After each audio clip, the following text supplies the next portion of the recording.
Consider this your trigger warning. The following program is strictly satire and is not meant to be taken seriously. So don't get all butthurt, you liberal snowflakes, just because we skewer your sacred cows and expose all your lies and hypocrisy. Truth hurts, and so does satire. So grab a drink, pull up a chair, and enjoy the show. Welcome back. It is Sunday Night Live. It's the zoo, and we're coming here live from the battlefield, says Ooman. And thank you, Ooman, for the cool backdrop to use here in the Prepared Mind bunker. Don't forget your coffee, www.cafefe.com. That is the coffee of prepared patriots. Yum, yum. We've got a lot to talk about. We're going to go live for about 2 hours tonight or longer. That's up to you guys. What do I mean by that? Sunday Night Live is literally your show, your questions, your thoughts, your ideas, your everything. Predictions, jokes, prognostications, historical references, whatever you got. It's your show. Super chat button is right up there. You hit that button, we'll get you on the screen right down here. Now, there's other ways to do it as well. We've got down in the comments, description section, Venmo, CashApp, PayPal. You can support the channel, and that's what Sunday Night Live is about. It's guerrilla funding through your super chat donations that keeps the channel going, keeps the lights on, keeps me fed, takes care of me, etc., etc. And, well, that's the game, folks. If you're not in the fight, you're not fighting. If you're in the fight, you know it because you're feeling it. You're seeing it. You're understanding it. And I'm going to start with a super chat coming from Darcy T. And any super chat that is $50 or more buys me a scotch, a single malt Glenfiddich 18-year scotch. Now, this is a $50 super chat through PayPal from Darcy T. So, Darcy, thank you very much. We're going to get this show rolling. 3 minutes in, introduction's done, explanation's done. Shit has hit the fan. It's getting nasty. It's getting stupid, and it's getting violent. Stand by for news. And that's how you start off a show. Pow. Darcy T says, this is my commentary on the recent goings on. It looks like all of the staged events are having the desired effect. They are pitting people against each other. And I am concerned that there will soon be a form of civil war, followed by more erosion or downright removal of our constitutional rights. By the way, did anyone else find it strange that the ICE agent would not allow that doctor to check Renee Good after she had supposedly been shot because he said that they had their own medics coming, which were never seen? That would make sense if there were some shenanigans going on. Just my 2 cents. Salut. Now, I watched more footage, Darcy, and I, too, am wondering what the hell is happening. Now, I watched the woman gets shot by the cop. She keeps going and crashes into a tree. Her lesbian wife walks across the street. And instead of going to her wife in the car, SUV that's been damaged, she's standing in the sidewalk saying, I don't know what to do. I don't know what to do. I don't know what to do. You would think that if that's your wife, you would go do something about that. Now, with respect to paramedics and a doctor being told no, I mean, is the doctor going to carry around a certificate that says, I'm a doctor, right? How can the police allow that? But then they said, hey, we've got our own paramedics and first responders, yet I watched this video of the wife standing there screaming her wife has been shot, the lesbian one and the lesbian shot two. And I don't see anyone at all messing with the SUV. Where is everyone? It's just bizarre. It has the feeling of a false flag staged bullshit event designed specifically, as you described, to pit people against each other. So one way or the other, it's successful. What's in question is the reality of the scenario, the situation, the events that played out. And I was commenting earlier on not only this accident, but everything going on. The Democrats on the street, whether they're paid or not, cannot express an intelligent thought. Reality, there's no fucking reality for them. They're living in make-believe fairyland. They're willingly, knowingly, intentionally doing things that are impoverishing their city, county, state, the whole country, removing people's safety by inviting in these criminals, these violent thugs, murderers, rapists, kidnappers, et cetera, et cetera, et cetera. It's unfucking believable. They're doing it to themselves intentionally. I say they hate America, but they're destroying themselves. It's a suicidal act of empathy for people that have nothing to do with us in common. These are foreign fucks, whether they're Trends de Uruguay or MS-13 or Palestinians or Pakistanis, or it doesn't matter. They have nothing to do with America. They have nothing to do with our morality, our belief systems. They're not an asset. They're a complete risk and cost factor that we can't afford, period. So, now that I got that out, your other comment, there's going to be a form of civil war soon. I cannot help but agree with that. That's how hard they're pushing. They're pushing to divide. They're pushing to aggravate. And I think I told Uman and some others, in Minnesota right now, it's frozen. The ground is frozen. It's cold as fuck. People don't want to go out and protest in that. It's too cold. So they've started early. Oh, indeed they have. They want to be going full steam, is what I think, by springtime. They need to create and generate more violence. So we have one white lesbian liberal woman dead. We're going to need some Hispanics killed. We're going to need some black people killed. Hey, why not some Native Americans, maybe a couple Asians? We're going to need some transgenders killed, men, women. We're going to need to really start killing people to sell this need for another St. George Floyd Summer of Love. I really think it's coming. Now, with respect to your comment about having our rights eroded or downright removed, government likes to believe that in an emergency, in a specific area, they can call for martial law, they can call for curfews, they can suspend rights, they can suspend just some of them or all of them.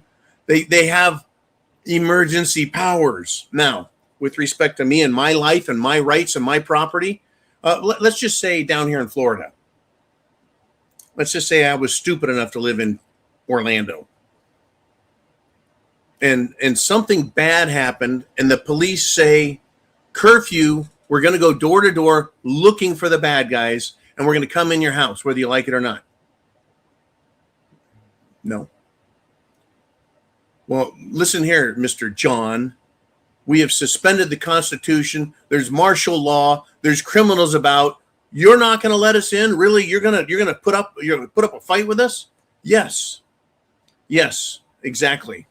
I am not encouraging anyone to do what I would do or what I say I would do. What I'm encouraging people to do is think. Think for yourself. Think, what will you do? Right? Just because someone else has committed a crime doesn't mean I surrender my rights to life, liberty, property, etc.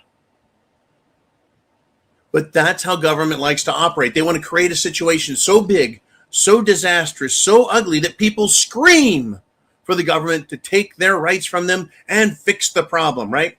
It is typical Hegelian dialect, and they've used it again and again and again and again and again throughout all history.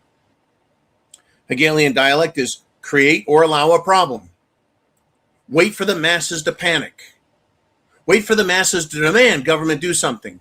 Government offers a solution which gives the government more power the government goes in and fixes the problem.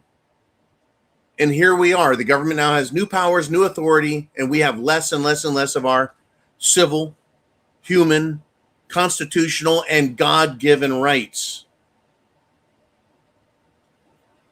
Yes. I'm going to touch on the Civil War violence topic some more as we go. Before we do that, we have someone else who's checked in. It would be Chin Music with a big old super chat of 52.23. Starting the show off right out the gate. Chin Music, 18-year Scotch. Ooh, these are having a nice effect with the spiked coffee. It's always nice to have the Kraken in a cup and the Scotch at hand.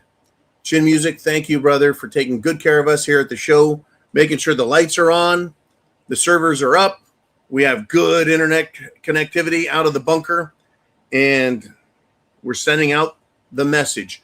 Thumbs up, subscribe, hit the bell, share the internet address, please. I'm talking to you guys, the viewers. Chin?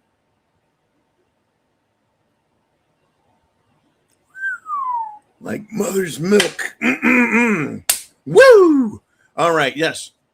Share the internet address. Email it. Text it. Fucking carrier pigeon. Smoke signals. Get people the address they need to wake up. So Chin Music, he's calling back to our failed government. He says, what a week, man. Dan Bongina and his credibility are crashing faster than a lead-poisoned lesbian poet at an ice raid. He, meaning Dan Bongina, is declaring war on black pillars. And for what? Doing exactly what he used to ask his listeners to do every day. Ask questions. Believe no one without receipts. And never accept being lied to. I used to like this guy. That's where I got my Liberals Suck t-shirt. In fact, I've seen the Liberals Suck t-shirt on Chin Music. I've seen him wearing it in public. It's funny. And no liberal dareth say a word to him. So Chin Music says, should have seen this coming. 2 things we learned from the Minneapolis fiasco. Number 1, Minnesota is a commie hellhole run by beta men. I don't even want to call them men. Jacob Frey and Tampon Tim Walz. Let's continue if we shall. 2, lesbian poets don't drive so well after they've been shot. If Walz isn't arrested and jailed, none of us should ever pay taxes again. What I've got to tell you guys is this whole idea, this concept of being and paying taxes is reaching a crescendo amongst, well, taxpayers. Why should we pay with all of this fraud? I'm starting at the back and heading back to the front of the question here. Great comment, right? The government came out this weekend on certain news channels. They came out and said, hey, look, at least $500 billion goes directly into fraud and waste, theft and money laundering. That's the United States. That doesn't count states like Minnesota or California or Illinois or New York and what they spend on this trash. Same with states like Florida and Texas, sending money to an ally of ours. Why are states sending money to a foreign government? I think that ought to be fucking illegal and be put an end to real fast. Anyways, here we are. Yeah, this whole concept of paying taxes. If the government can overspend in the next year, they just finance more. What are they going to do? It's coming to a point where the system is about to break. It truly is about to break. With respect to lesbian poets, I see that Chin Music has really zeroed in on that. And this lesbian poet and her wife thing had Missouri plates on their vehicle, their SUV, and they're in Minnesota. They've been at other protests, and they have high-profile visibility. They've been spotted at other places because of their very aggressive nature. I'm guessing they are paid protest lesbian poets, and that's how they make a living. So the louder they are, the more trouble they cause, the more camera time they get paid more. I'm sure that's why the wife said, just go, get out of there, go fast, right? Whoops. But the whole thing does stink. Stinks to high heaven like a fucking false flag. It stinks. You know, and it just reminds me of an old saying that we have different levels of government, and we have a lie being told at every level that's different than the level below it. Right? The lie is different at every level. The lie is different. Right? Period. They can't get their story straight.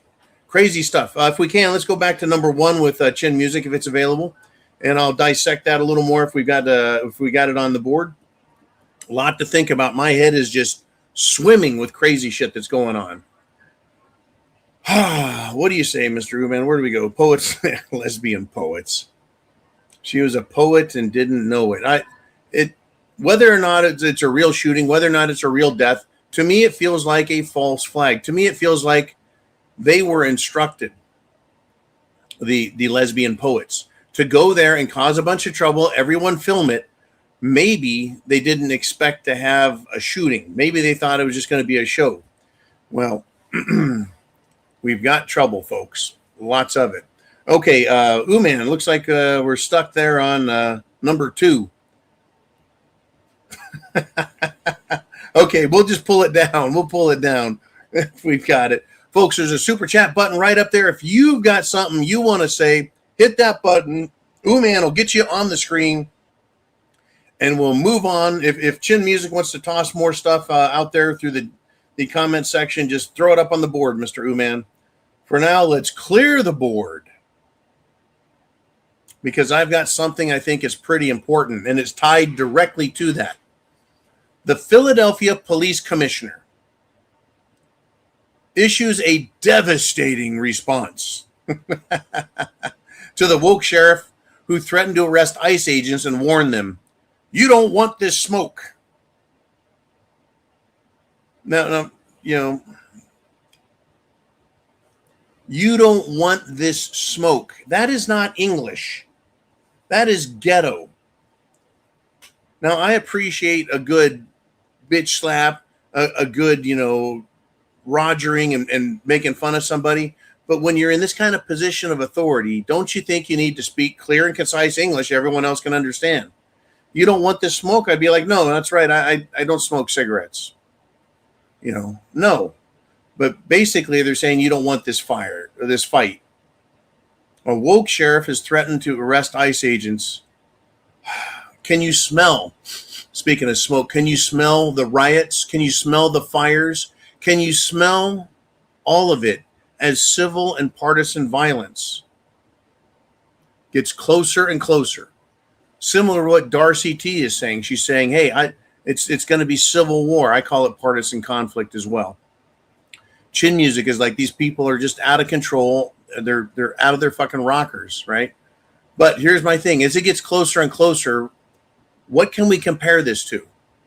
Well, unlike the Civil War of 1860, in this conflict with this violence, no one, I don't think, is going to show a whole lot of sympathy for the losers, because the victors are not going to call them just rebels. They're beyond rebels, these people. They're non-American. They're un-American. They're calling for the death of America, the death of law and order, the death of civility, the death of morality. They're beyond traitors. They're beyond all of that. And they're just flat out fucking evil and satanic traitors at that. It's not getting better. It's getting far worse. Right? There's, like, when someone gets killed, people, the whole Charlie Kirk thing where they point to their neck, which apparently this dead lesbian poet did, thinking that's cute, right? They wish for the death and celebrate it. I'm not celebrating the death of this idiotic woman. It's a fucking tragedy if it even happened, right? If it's a conspiracy and it's a false flag, it didn't happen. but we're being led and told to believe. I'm not celebrating that. I'm not happy about this shit, but it is pushing people closer and closer to violence. And the love loss here. Every time a Republican is hurt, an ICE is hurt, a cop is hurt, Democrats celebrate. To them, it's a joyous occasion. For me, I'm just like, well, we're getting closer. And so I got the old trusty firearms right here. But this is where we're at. This is where we're at. Look at it as snapshot in time. Snapshot in time. It's going to get nasty. Are you prepared? Do you have food, water, shelter, clothing, medicine, means of self-defense? Do you have a plan? Do you understand where you're at and the 10 miles around you? Once again, if I were closer to Orlando, I would worry about it. Where I'm at in relation to Orlando, I'm not worried about it. But if they were to have a huge conflict, right, and they were like, everyone's locked down, I'm going to be like, you don't get to do that. That's not how this works. Right? It's like going into a war zone, literally, and telling everyone, you're not allowed to shoot. Everyone, just go back to sleep while everyone else around you is fighting. But I'm not allowed to protect myself, my neighbors, my family, everyone. It's ridiculous. It's going to get ugly if it gets that bad. They're pushing it because war is one of the most effective ways to convince people to agree to something that normally they would not. Whether it has to do with money and the economy, or the way they treat other humans, the way they look at government, the way they look at foreign governments. Everything changes when there's a war because people are dying and they love it. They think it's fucking cute. All right, let's do this. Let's flip back over to you guys. It's your show on the Prepared Mind channel. It is Sunday Night Live. It is the Zoo. Super chat button right up there. Pow, gets you on the screen down here, Mr. Uman. What are we going to talk about next? And it is Big Dan the Man with a $5 super chat. And he says, that woman in Minnesota blocking the ICE agents. What was she thinking? I hope that poor dog in the back seat was not injured. It's my understanding that the dog, the black lab, is just fine. With regard to the woman, politicians on the political right are saying, how dare you, you leftist politicians, for lying, manufacturing shit, using the media, stirring up hatred, stirring up more violence, calling for violence, because that's what they're doing. They have lied repeatedly and said, oh, the poor lady was scared. She was just scared. You look at her. She's not scared. She's talking shit. She's looking out the front of the windshield at the cop smiling. Right? He goes around the side. She's not scared. She's talking trash. It's bullshit. The whole thing is bullshit. But they're playing this, aren't they? They are pushing it, aren't they? Because they want the violence to start. Now, down in Texas, I believe it's down in Dallas, they're trying a bunch of protester shit, and they started getting a little out of hand, and I guess the police went in. I guess that would, if it's Dallas PD, and they put an end to that shit right away. But up in Minnesota, no.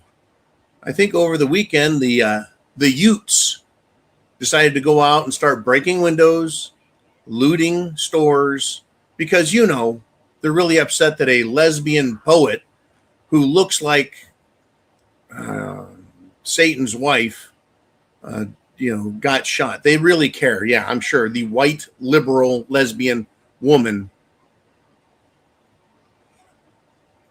But if you look at it and think about the weapons, see, I think it's important to look at the weapons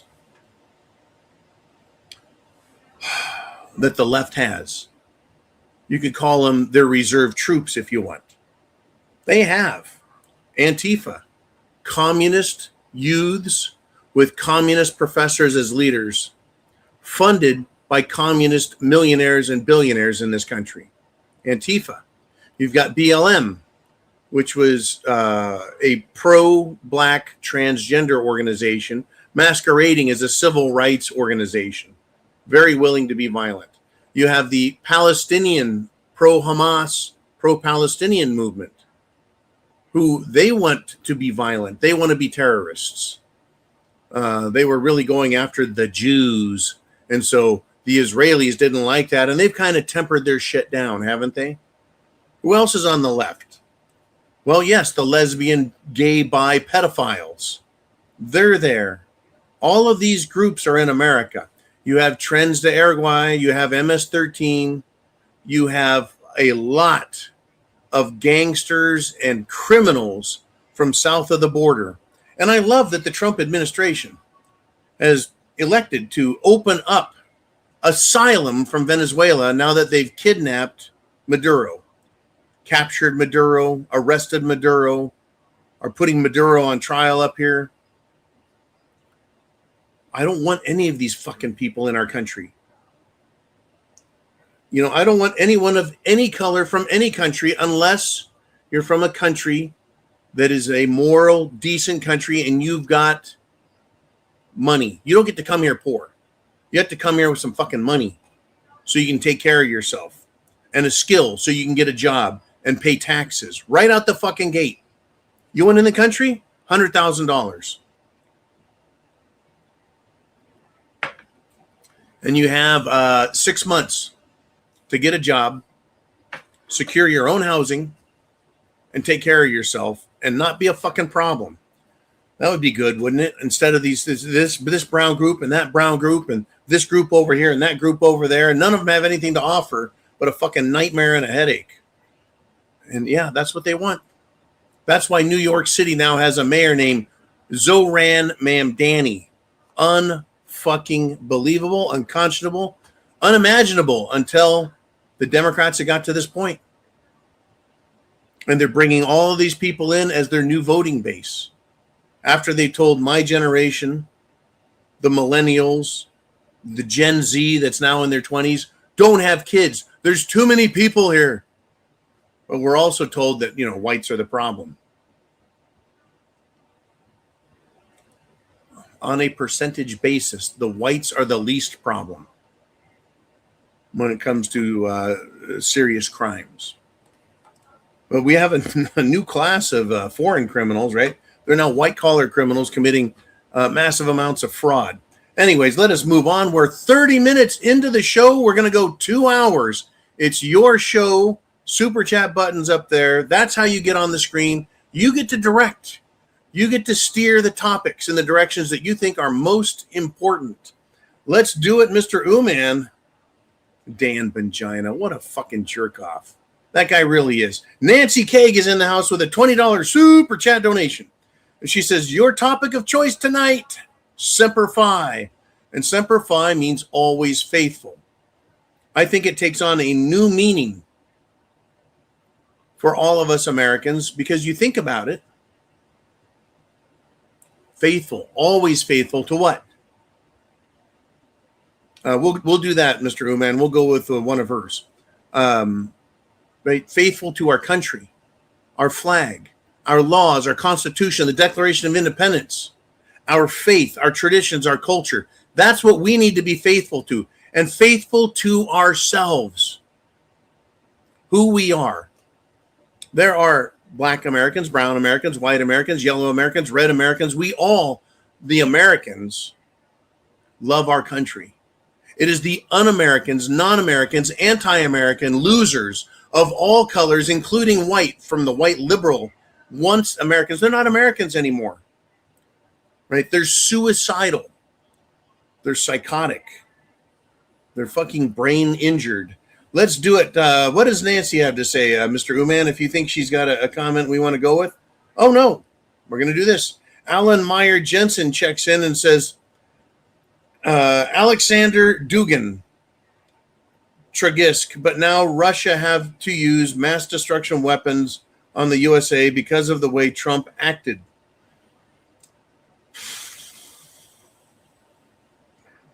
I think that's tragic.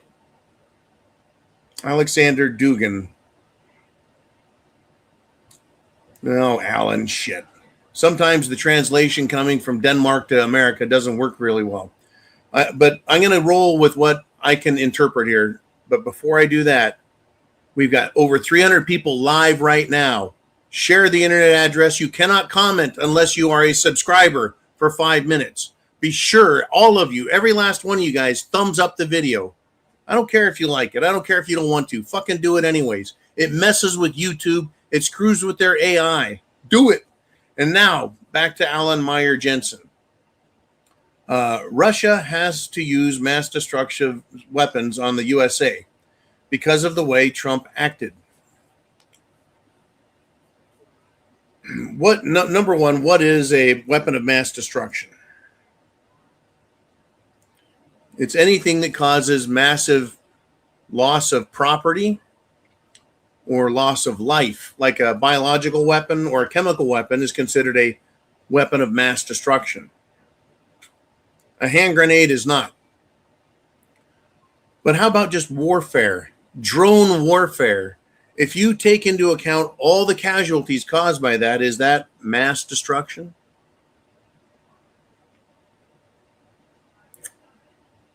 Well, it is. It's just caused by little bits and pieces. Now, same with bullets. If you want to just call bullets mass destruction. All war is mass fucking destruction, in other words. It is. You could say that the damage caused in eastern former Ukraine, now Russian satellite states or Russian Federation states, those people and their cities in what was formerly eastern Ukraine, they're now destroyed. They're now just obliterated, mass destruction. But to say that, you need to have mass destruction, a weapon where a single bomb or a single missile, a single deployed weapon causes mass destruction. And typically we think of nuclear weapons at this level, right? That's a weapon where one can cause mass destruction. But in this case, how about the Orezhnik missile, hypersonic missile at that was deployed by Russia that took out the power in Ukraine, one of their major cities, blacked it out. Is that a weapon of mass destruction? Well, it is. Isn't it also where the weapon hits? But what has happened is Trump has supported Ukraine, provided them with weapons, money, our weapons, our money. And they were able to use those weapons, English as well as, meaning British as well as American, and fired those into Russia, killing civilians, killing and taking out civilian targets, taking out also, energy infrastructure, oil refineries. They've caused massive oil spills, from what I could get out of the news. Those are pretty fucking destructive. So, eye for an eye, tooth for a tooth, weapon of mass destruction for weapon of mass destruction. Interestingly, Russia has appeared to use like for like types of weapons. Can he or should he go nuclear? I sure hope that he doesn't. Does he have the right to? Well, of course he has the right to. He has the authority to. That doesn't make it right, though. But he has the authority. He has the power. As the leader of the country, he controls it. He can do whatever he wants. And he hasn't used any nukes yet. But can he? Could he? Should he? And what if he does? What if he does? Unbelievable stuff going on. Thank you, Alan Meyer Jensen. I know over in Europe, there's a lot of concern. I would hate to be in a major city in any European city, especially Paris, London, Brussels. I would hate to be in, Berlin or Warsaw, because you are now potentially a primary target. They could be pinpointed and taken out, and you're taken out with it, being by a primary political target.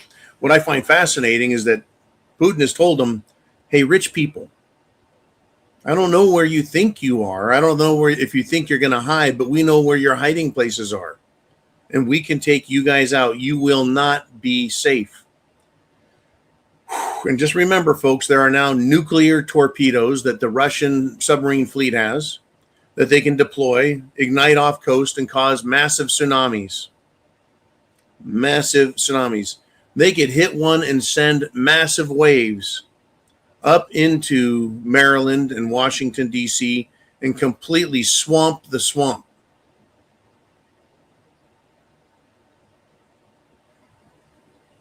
I'm waiting for them to set one off in the middle of the Atlantic and send waves in every direction as an example of the destructive capabilities that they have. It could happen.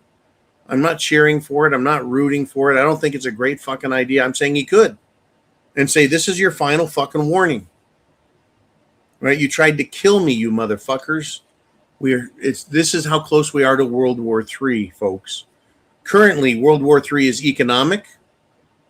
It is monetary. It is resource-based, meaning metals and minerals and mines. It is cultural. It is religious. And Putin has called all of these things out. And he has heavily criticized the West, meaning Europe, England, the United States of America, Canada, all included, as well as Australia, but primarily the United States, England, and Europe. And he's called them out for being pedophiles. The Western elites are pedophiles. They're sexual predators that prey on children. And they're Satanists. And I can't disagree with them. So we'll go all the way and circle back to Dan Bongina. All the way back to Chin's first comments on this. We all know it. I don't know if you specifically, every one of you, because I don't know everyone who's on here, but we all know that Jeffrey Epstein was a fucking convicted pedophile who had an island down in the Caribbean where he kept children because they went down there and they claimed they found all kinds of films, videos, pictures, correspondence, computer disks, everything.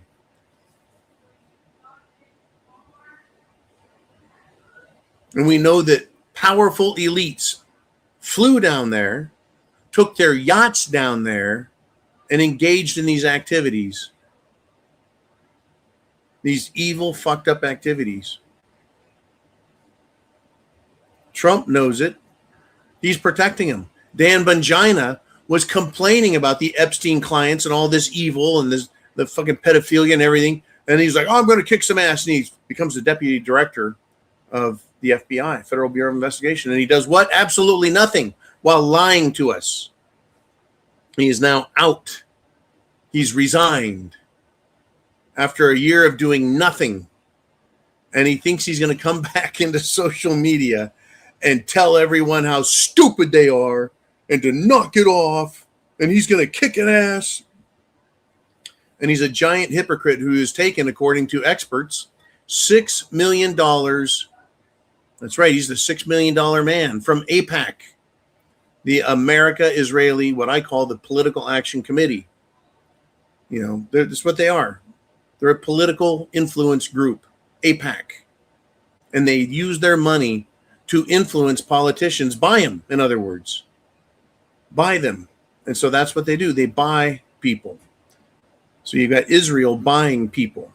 You've got Israel buying our government, inviting in violent Muslim thugs, influencing our government through bribes to allow drug gangs in, drug cartels, kidnapping cartels, murder cartels.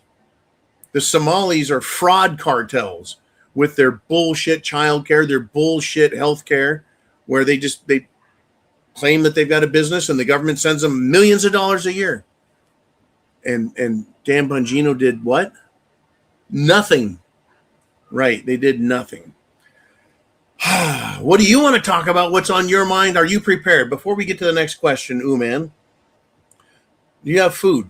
Adequate food for 3, 6, or 12 months? What if things were to go bad in your area? Do you think your area would recover quickly? Or do you think your area could be a hotbed of stupid where you wouldn't be able to get food for a while? If you get trouble in your area, are you going to help your neighbors out? Are you going to give food away? All of a sudden, your 3-month food supply will become 1 week. So maybe you need more. Are your neighbors good neighbors or bad neighbors? Know your area, right? So food, water, You'll die of dehydration, lack of water before you die of starvation. Shelter, clothing, medicine, means of self-defense. You have to have that set up for what is coming. Whether you get it at thepreparedmind.club, CLUB, our website, or anywhere else, I don't give a shit. Just get prepared. That is what is most important, is you get prepared and understand your area and how much you need. Let's do this. Mr. Uman, who is up next on the Prepared Mind channel? Super chat button right up there, and down here is an example of what happens. Viking Boomer is back with a $20 super chat. And he says, you have the paid agitators and the useful idiots. Why can't they follow the money and put them in jail for high treason? The same reason, and you're absolutely right, Viking, the same exact reason they can't, for some reason, figure out who the pedophiles are. Jeffrey Epstein's clients. Well, they know who they are. They know what they've done. They know how much money they pay. They know what filthy acts of violence and disgusting sexual depravity and murder they've done. They're not going to arrest them. So why should they arrest paid agitators? Why should they arrest the payors and the payees, right? The George Soros and Alex Soroses that take money from you, the American taxpayer, that goes to the government to pay taxes, that gets donated from the government over to non-government organizations through the bureaucracies like USAID, that then gives the money to George Soros to send back to America to pay these paid agitators. We're funding our own fucking death. We're funding our own destruction. We're funding our government's absolute neutering with our own money. And our government is in on it. They're in cahoots. They're co-conspirators. They're committing high treason themselves. Our government in Washington, D.C. is committing high treason on a daily fucking basis. So how can we expect them to go after the bad guys? It's like expecting bad guys, criminals, to stop other criminals. Well, as long as the United States government is the criminal organization that is getting the most benefit, the most control, the most power, they're not going to argue with these other things. They're just doing things like the pro-Palestinian idiots causing trouble. That gives Washington, D.C. more power. If Israelis, Mossad, Israel, AIPAC wants to provide money to political candidates to get in there and cause trouble and commit fraud and okay fraud, they know it. They know where this money came from. They know who they are. They can follow the bank accounts. All transactions are electronic and can be traced back to where each stop the money made and came from. They're not going to do it because they're all co-conspirators at this point. They're co-conspirators. As far as I'm concerned, it's not even questionable anymore. In fact, I'm going to go to this one by me, Viking. Congress is both bought and paid for. That's not my quote. That is Tim Burchett, who is a Republican representative in Congress. He's that pissed off. He came out and said, Congress is bought and paid for because 17 piece of shit Republicans joined the Democrats, and they're going to give billions of dollars to big insurance companies through Obamacare. Congress is bought and paid for. These insurance companies donate a bunch of money to these Republicans. They turn around and vote to make the insurance companies more money, to give them more power, more control. See how easy this is? See how easy this is? Republicans, they can change sides whenever they need to earn those campaign contributions. Whether it's for big pharmacy, big oil, big Israel, big military contractors, big Ukraine, which Ukraine was child sex trafficking, human trafficking. Oh, yeah, we learned, did we not? Biological weapons research labs, 29 of those motherfuckers. They were also participating in what over in Ukraine? Money laundering, political money laundering, and God knows what else. Drugs, murder for hire, Ukraine is the filthiest fucking country. Oh, very close allies with Israel. Yeah. Yeah, that's how that works. Listen, it's always the same. It's always the fucking same. The people we send to Washington, D.C. vote to give away our lives and our wealth to enrich themselves.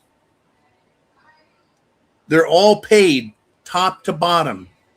We, you and I, on the streets, see the lowest of lows, useful idiots who are useless in any other capacity, and paid agitators that are going to confront us, commit acts of violence, tie up traffic, close stores, burn down sections of cities.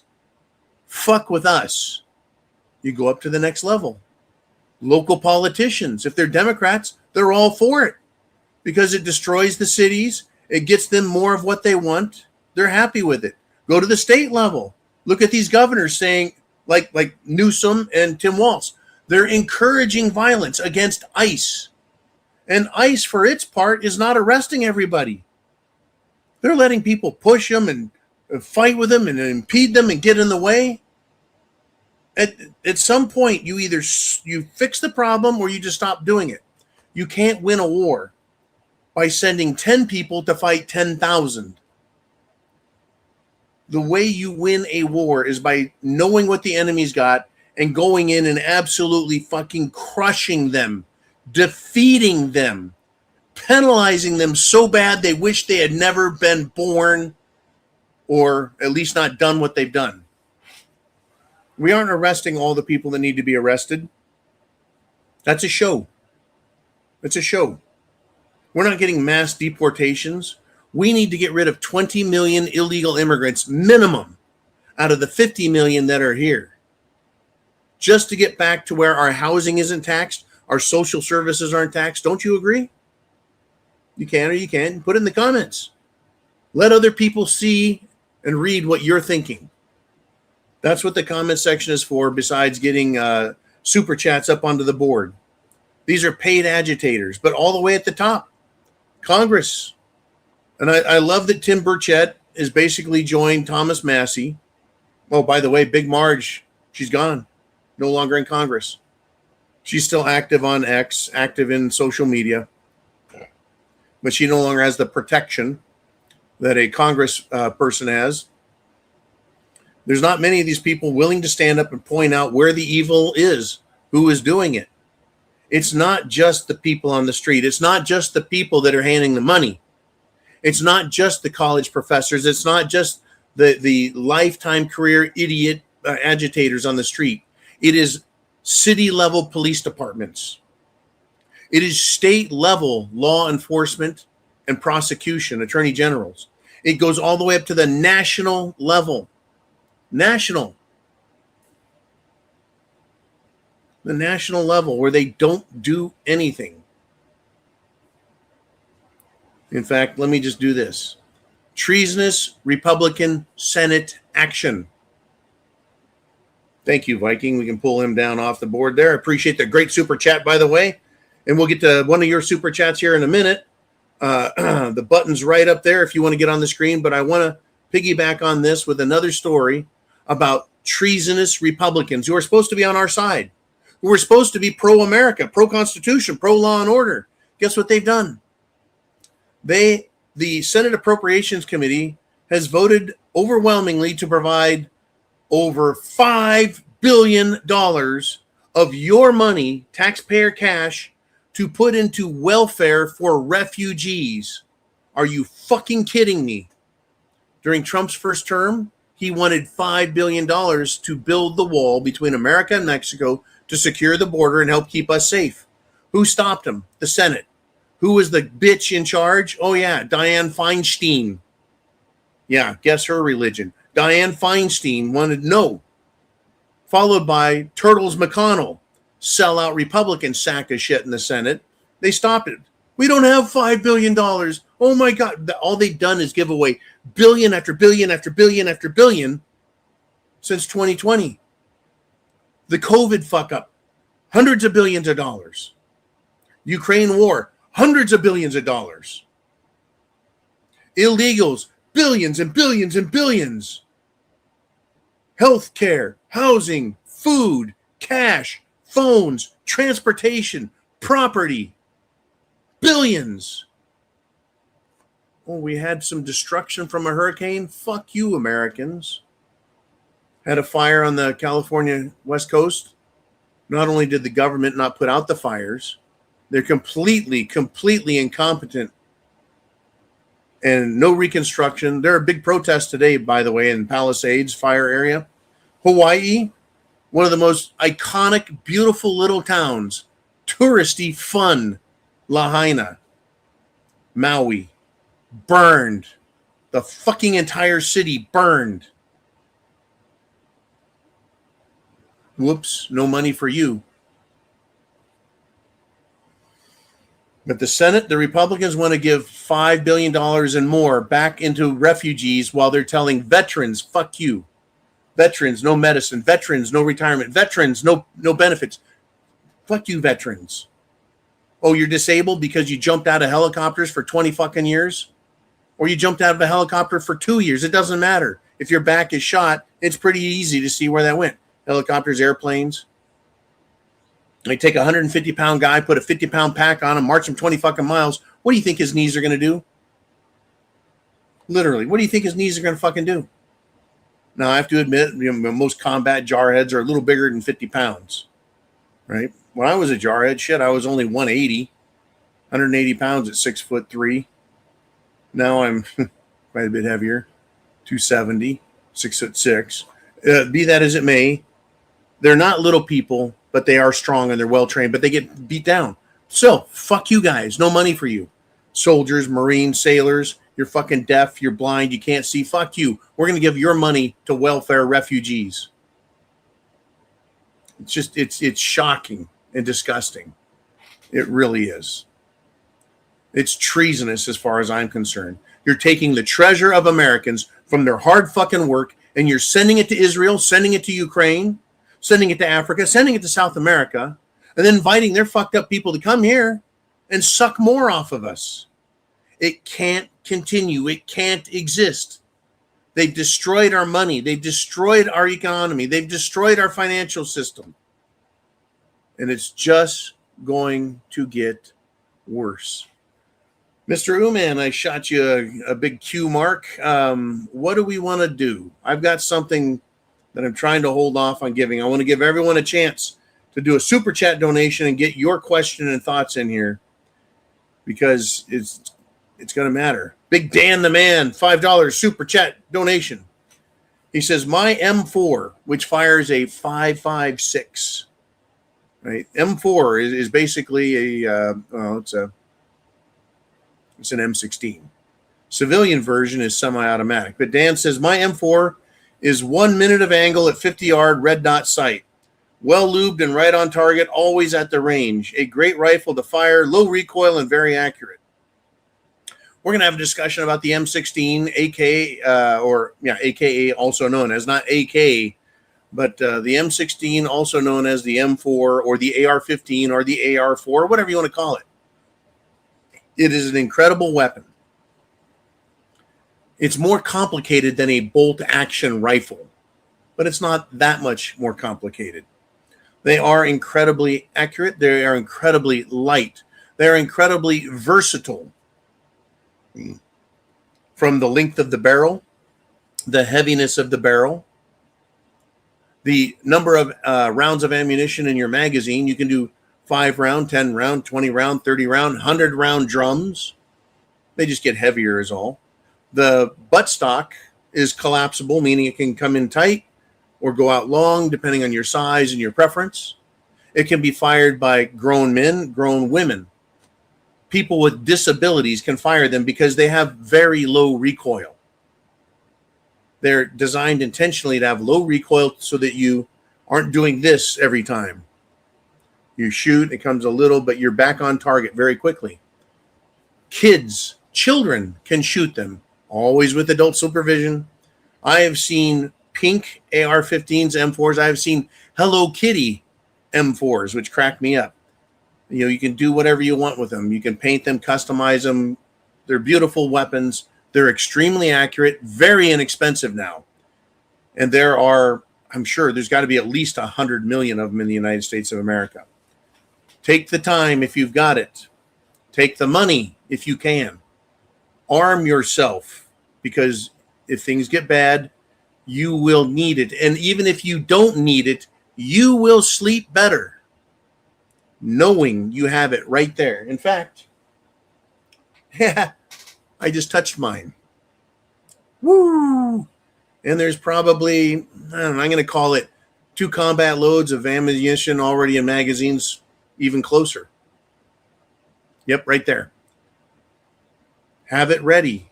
Have it clean. Have it lubed or dry, if you will, depending on which system you have.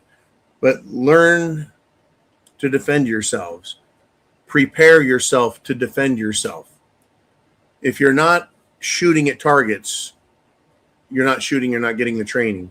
If you're not understanding who the problems are in our system, you're going to hesitate. You do not want to hesitate if you've got a problem. We're going to talk more about that as well.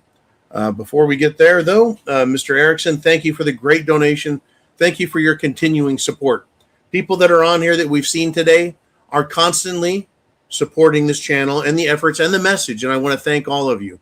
Every week, every month, we get new people as well, both coming to the channel. Our subscription numbers are going up because you guys are sharing the internet address, and it is much appreciated. Share the internet address. The system's not getting better, folks. It's getting worse. Government's not getting better. It's getting worse. The foreigners, the illegals are here. They're not getting better. They're getting worse. They're getting better at hiding, worse for our safety. They're getting better at lying, worse for our safety. Government at the local level, the state level, the federal level, it's not getting better. It's getting worse. Our economy is not getting better. It's getting worse. Law enforcement is very upset and confused throughout much of the country because they don't know. The police are told, no, you're not going to go arrest those people. You're not going to arrest the illegals. You're not going to arrest the protesters. Even if they're violent, they're not going to get arrested. And if they do arrest them, the fucking district attorney just lets them go. Judges let them out. We have rapists and murderers being released while people who try and defend themselves go to prison. We are not far behind jolly old England. And I really hope that Steve Conlon hasn't been locked up. I hope that Bob Hunter hasn't been locked up. I hope that Vincent Boyle hasn't been locked up. I hope that Renee hasn't been locked up. Jiminy crickets.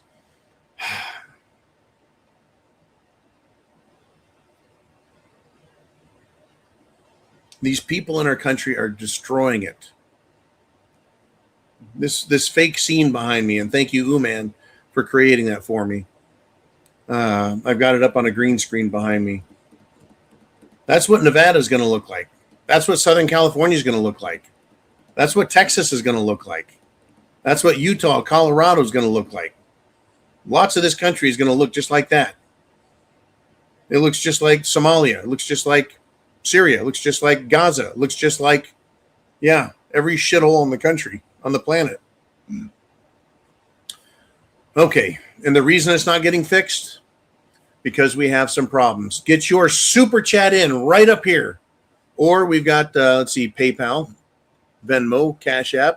In fact, I do have from Chelsea P a Venmo donation of $50. Thank you, Chelsea and husband, because I know who that is. I really appreciate that. Uman, keep an eye out for Chelsea in the comment section. Did a $50 super chat. That buys me a delicious single malt 18-year Glenfiddich Scotch. I love it, love it, love it. Got to keep the brains limber and well exercised. Thank you, Chelsea and husband.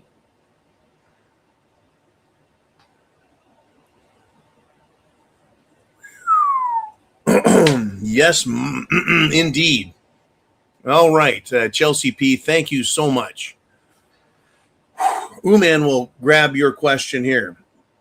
But I am going to read to you in the time being while we're waiting for Chelsea. Our Secretary of the Treasury. Does he have anything to do with law enforcement, foreign policy, energy?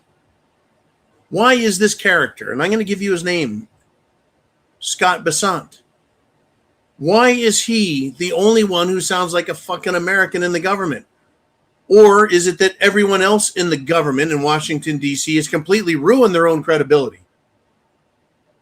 Treasury Secretary Scott Bessent is pissed off and says Tim Walz, quote, won't be able to hide from this fraud investigation, end quote.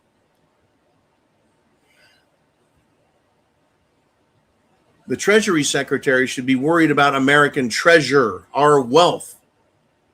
Shouldn't he be working with the Federal Reserve or replacing the Federal Reserve so we quit getting screwed by the Federal Reserve?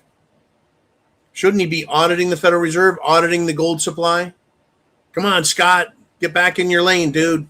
But he's right, right?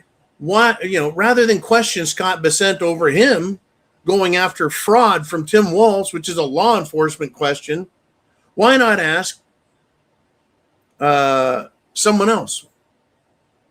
We should be asking, why is the Secretary of the Treasury talking about law enforcement rather than the FBI arresting Tim Walz and the Attorney General, Bimbo Bondi, announcing Tim Walz's prosecution? Folks, the Attorney General, the FBI are absolutely useless, and they have zero credibility as we head into this corrupt as hell election. It is. It's corrupt as hell. This election is coming. Thank you, Uman. Right?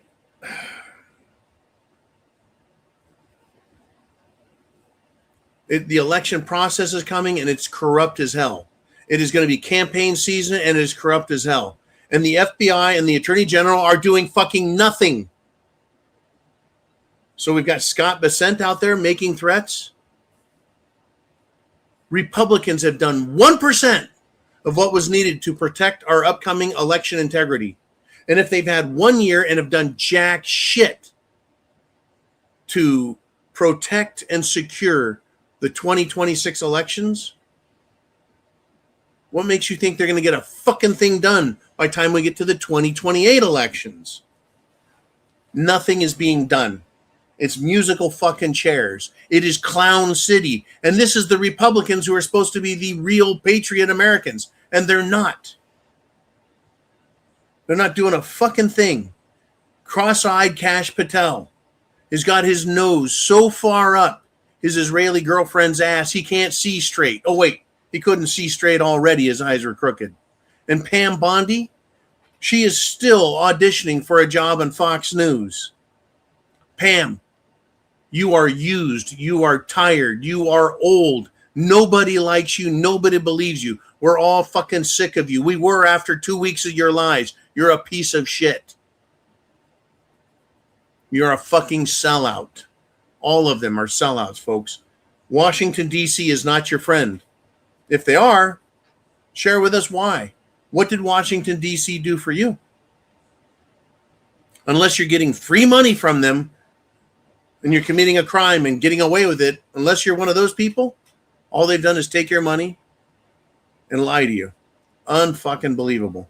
Okay, Mr. Uman, let's do it. Let's get to Chelsea's comments, questions, thoughts. And Chelsea and husband says, we wanted to know what John's thoughts are on World War III. We are hearing a lot about it. The same thing applies for World War III, Chelsea, as applies to SHTF, light, medium, Mad Max, off the fucking hook. Get prepared. First thought, prepare. You can't fight a war unless you're prepared. You can't survive SHTF, Mad Max, or World War III unless you're prepared ahead of time. There is no timeout. You've got to be prepared. You can't say, hold off on the bombs and the missiles. I've got to go down to Big Five Sporting Goods and pick up some stuff. Got to head on down to the Piggly Wiggly and pick up some food, if you know what I mean. My thoughts on World War III, it's already started. It is a resource war. It is an energy war. It is a currency war. It is an economic and financial war, meaning banks, currency, money, means of production, resale, tale of value, The currency has to be, all of these things. Plus, it's a religious war. Right now, the United States is under attack from Middle Eastern religions. Right now, the United States is under attack from Middle Eastern religions. Christianity is under attack from Middle Eastern religions. It's a religious war. The people that are here in this country that are destroying it, the people that have been brought in are not Christians. They are Muslims. They are Israelis, Jewish. And both those peoples don't like us. They hate Christians. There are good Jews, folks. Don't get me wrong. But the people they're bringing in are the ones that are against us. It's a religious war. A war against our religion, our faith, our culture, our traditions, which have spawned our laws, our Constitution, and our Declaration of Independence. They cannot defeat America as long as we have these little teeny books. Look at that. Look at that cute little book. That's the Declaration of Independence. That's the Constitution. This has excerpts from the Federalist Papers and thoughts from the Founding Fathers. This tiny little book. This is like a seed that when planted in the soil and is fertilized with the blood of patriots and traitors and tyrants grows into a mighty oak tree. A little Constitution can grow an entire country. Our thoughts on World War III, it's all of those things. It's an attack on all of us. It can be a military war, and it very well may turn into that. We could end up with local partisan conflicts. We could have regional partisan conflicts and regional civil war.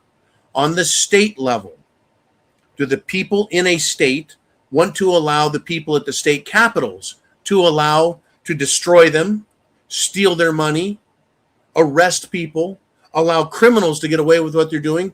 Or are people in some states, like California, Illinois, New York, Texas, Florida, are they going to allow their state government to continue to commit acts of treason against their own people, against their own resources, against their own environment, against their own soil? That's what I see happening in California. Also, Hawaii, Oregon, Washington. It's happening now in Nevada and Idaho and Arizona, Utah, Colorado. Texas is in a battle over a conflict for its own soul. Florida right now is in a battle, and it's developing right now. There's now a man named James Fishback running for governor against Byron Donalds, and there's a third Republican. But Byron Donalds is taking money from AIPAC, and the people are very pissed off about it. They're not liking it. They're not supporting him. This Fishback guy seems to be a rather intelligent fellow, is America first, Florida first. Currently in the Florida legislature, they're trying to pass laws, literal laws, not just ideas, but laws outlawing illegals having driver's licenses, bank accounts, houses, being able to operate. They're fucking illegals. They should not be allowed to have credit cards, bank accounts, money, etc. Good. How about that? Law and order. But there's a fight for it here. And I heard today that in many cities there were protests, Democrats out there. Doesn't matter how red your state is or how red your county or even your city is. Around you are going to be anywhere from 4 to 5 to 6 Democrats who are just radical lunatics that want you dead. Thoughts on World War III? Russia has brought out their giant Red October style submarine. Never mind the silent drive, they can deploy artificial intelligence, autonomous controlled torpedoes with nuclear fucking warheads. They can sink anything they want just as surely as the American military can sink what they want. World War III with China. I made a joke the other day, but it is very true. China could have said, hey, look, you can have Venezuela. We're taking Taiwan. Fuck you. You want to make a big deal out of Venezuela? We're going after Taiwan. China is supposed to have 1.4 screaming citizens all yelling, Hail Mao, right? Or Heil Mao, if you wish. The Chinese are China. The Chinese people love China. The Chinese people are Chinese. The Chinese people will do whatever their fucking government tells them to because they're fucking Chinese. And the government's communist as fuck. And the People's Liberation Army of China will do whatever they're told. They're very militant. They are very aggressive. World War III could come out of China, hitting Taiwan. It could be North Korea going after South Korea or Japan. We could have Ukraine with the help of England and other European asshole nations trying another frontal attack on Putin. Putin could respond. The United States could get stupid. And Trump is already definitely threatening Cuba. Now, there's so much going on. Let me give you this. Washington, D.C. and the mainstream media have been saying that Iranian protests are going on and the people of Iran are standing up for themselves. But are they? Is the mainstream media in Washington, D.C. talking about the thousands and thousands of Israeli citizens and Jews who are against the Zionist, neocon, warmongering Jewish Israelis? That's right. Israel isn't unified against the world. Just the people who are in power, in charge. They're a bunch of power-mad, crazy, psychotic fucks led by their King Bibi. But the mainstream media won't tell you about that. But Israel could light off and go fucking nuts if these people lose their power, the people rise up. What if there's a color revolution in Israel? And the government says, fuck it, and they hit the big button, and they launch all their nukes. There's your World War III. Oh, but over in Iran, D.C. and the mainstream media are saying there's Iranian protests. Iranian police have arrested, folks, a group of Indian protesters that are inside of Iran. Guess what these Indian protesters were doing? They were throwing Molotov cocktails at Muslim mosques. There's not as many Muslims in Iran as we're led to believe, but there's a lot of them. But they have Indian protesters in Iran throwing Molotov cocktails at Muslim mosques. Now, the reporting that's coming out of Iran, and it's pretty sketchy, but the reporting coming out says that those Indians were paid for and hired by, you got it, Mossad. As the protests have happened, Mossad, Israel, is over there encouraging violence and paying people to do it. The Iranian officials that have captured these Indians that were hired by Israel and paid by Mossad, which is Israel's CIA, they're saying that they're going to be executed soon. You see, they're going to keep law and order as long as they can in Iran by killing the bad guys for treason, for being agents provocateur, for attempting murder. Now, while I agree that people should have a fair trial, I think that's a natural right type of thing. The government of Iran is not that way. They are going to have a military style trial. Just look at the people and go, did you throw a fucking thing? And they're going to go, well, yeah, I guess I did, huh? Yeah, because we have it on video. You're dead. Bam. That's it. Trial over. But think about it. It's always agents provocateurs, a.k.a. paid protesters, who bring violence to a protest, to escalate the violence, to escalate death, and create a regime change atmosphere. Or, if that doesn't work, it creates a massive slaughter by government forces against the protesters, which, of course, then the world gets all pissed off. Oh, my God, you violated their rights. Look at what Israel is doing in Gaza. They've killed over 500,000 people. They have sniped, as a matter of military policy, children and women, but children, shooting them through the chest, shooting them through the head, killing them. Don't tell me Iran can't kill their people, and that's a war crime. That's genocide. That's illegal, while we let Israel get away with it. And by we, I mean the United States government in Washington, D.C. A lot of European nations are anti-Israel because of what's going on. They're pissed off because of what's going on. They don't want to support. In fact, they want to arrest Netanyahu. That's right. He's got a different name. His actual birth name from Poland. Yeah, Netanyahu is Polish by birth, Jewish by religion. Specifically, Zionist, neocon, warmongering fuck. Maleyakowski, Benjamin B.B. Maleyakowski, by the way, I guess is related to, and this is a big fucking 180, Javier Milei down in Argentina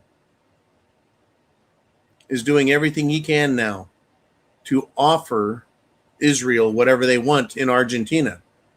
So they passed a rule saying when our pristine forests burn, no longer are they protected forest lands. We can just sell them at that point and they can be developed.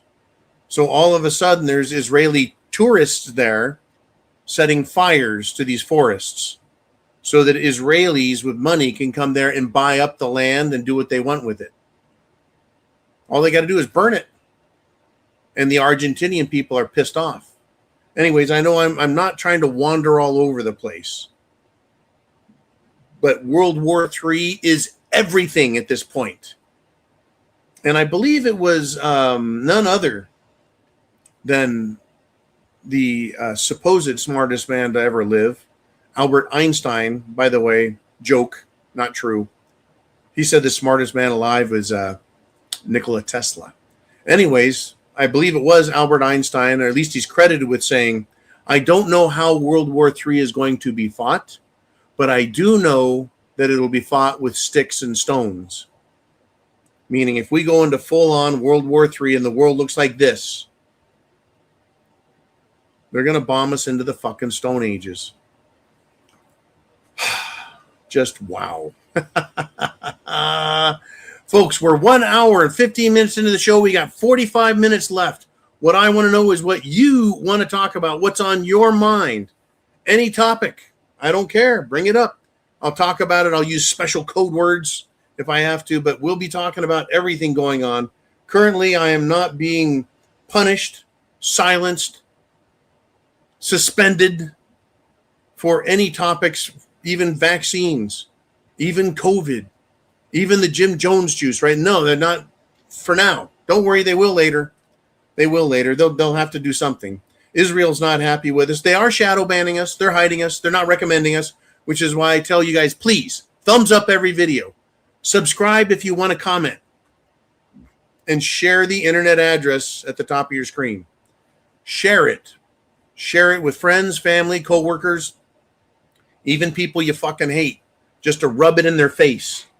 Like, hey, motherfucker, look at this. Bam. Anyways, I recommend it. That helps YouTube recognize what we're doing here is popular. At the very least, if we're thumbs upping everything and getting thousands of views, which we're getting, it's a big middle finger to YouTube. Like, no matter what you do, you can't stop us. Right? X has become a filthy, dirty, loathsome place for free speech. Well, no, it's pretty free for everyone, especially Elon Musk, who's completely off his, well, he's not off, but he's on it. Anything having to do with white genocide, he reposts or posts about, he's fine, he'll get away with it. But you say anything about Israel, they'll destroy you. The Prepared Mind on X has been permanently suspended. Don't worry, they tried taking our money. Yeah, they did. But they're permanently suspended. We're fighting it. We're appealing it. They won't respond or answer because they said, I liked, I hearted, and I reposted other people's work that wasn't completely accurate. Oh, you mean someone lied and I laughed about it? I liked it. I reposted it. Someone else's fuck up. And I look at things. I won't repost something controversial. Usually by the time I get it, thousands of people have reposted it. Are you telling me that X is suspending permanently everybody who does what I do? No, only because my broadcast discussing fucked up Ukraine, fucked up Europe, fucked up Israel, fucked up China, fucked up Russia, fucked up the United States of America. They can't have us talking about Israel. The Israelis have wanted to prove to the world, by the way, that they don't control the media. They want to prove that they don't control the media by controlling the media absolutely and not allowing any criticism of them. That's how little control they have. Now they're telling X what to do. They tell YouTube what to do. They tell Instagram what to do. They tell Meta, Facebook what to do and what they can have on there. They've got their people, Israelis, working hand in hand like a bunch of happy homos skipping down the primrose path, showing these companies how to silence people like me and you. That's what they do. All right, Mr. Uman, where are we going to go next? It is the Prepared Mind channel, Sunday Night Live, and we got Blue Cord Devil with a $50 super chat. Happy New Year to you, Blue Cord, and, well, one and all. 18-year scotch right here, amigo. I was ready for another drink because we're well into the second hour, an hour and 20 minutes in. And it's going to be a long week, folks. 5-day work week. Cheers to you, Blue Cord.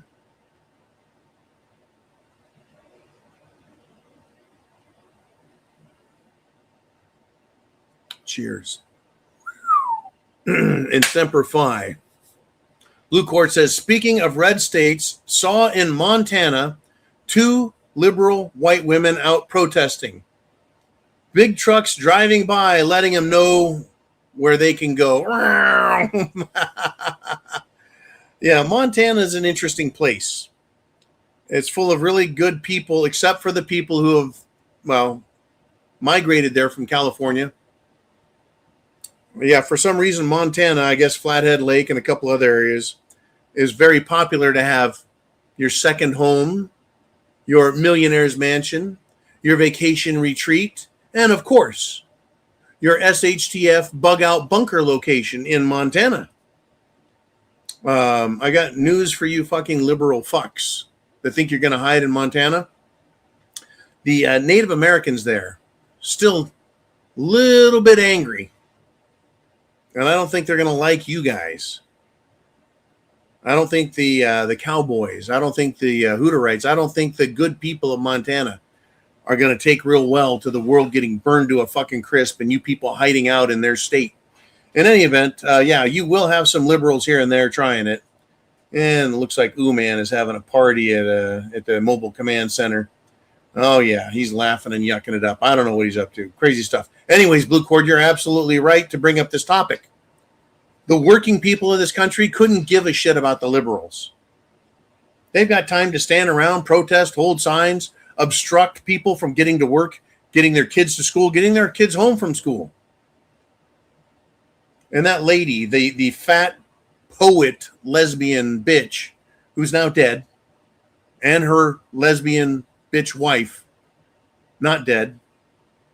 What kind of mother puts her political opinion in front of her children? And what I mean by that is if she could be arrested, if she could be injured, right, and she was allegedly killed, right? That's what all the news is saying. Why would you take that chance and lose your children? In fact, we were told she's got 3 children. We were told she's got only 1 child. Actually, she's had 3, but she lost 2 in a custody battle with the father, is what I understand. In other words, she's a terrible fucking mom. Good for those 2 kids to escape that lunatic, crazy bitch. But what kind of person does that? Like these 2 liberal white women standing out there trying to convince people who couldn't give a fuck to give a fuck about them. This scene back here, folks. Cars, explosions, death, pain, destruction. It is a scary, scary world. All right, folks, it's your show. It's Sunday Night Live. We're closing in on the 90-minute mark. We got a little ways to go. We got questions lined up. Down below in the description of the video is a Venmo, CashApp, PayPal link. If you want to send in a donation, the donation keeps the lights on. Well, it keeps the water pumped out of the Prepared Mind underground bunker. It keeps the rats killed and removed so they can't dig and burrow their way in. Right? Your donations keep tuna fish and spam, rice and beans inside the Prepared Mind larder, the pantry. And it pays for, folks, servers, subscriptions, the cost of doing business. It's not free. And you guys make it happen. You give enough money so that I can be here instead of out there working. I don't want to climb the stairs out of here and have to go to work 12 hours a day, 6 or 7 days a week to pay the bills. So you guys make it so I don't have to do that just to help pay for this show. Seriously, without you guys, the show doesn't happen. So thank you so very, very much. But, you know, if silver were to go to $1,000 an ounce, that'd be a good thing, don't you think? Then, with the silver that I have, I could afford to run this show for several years on my own.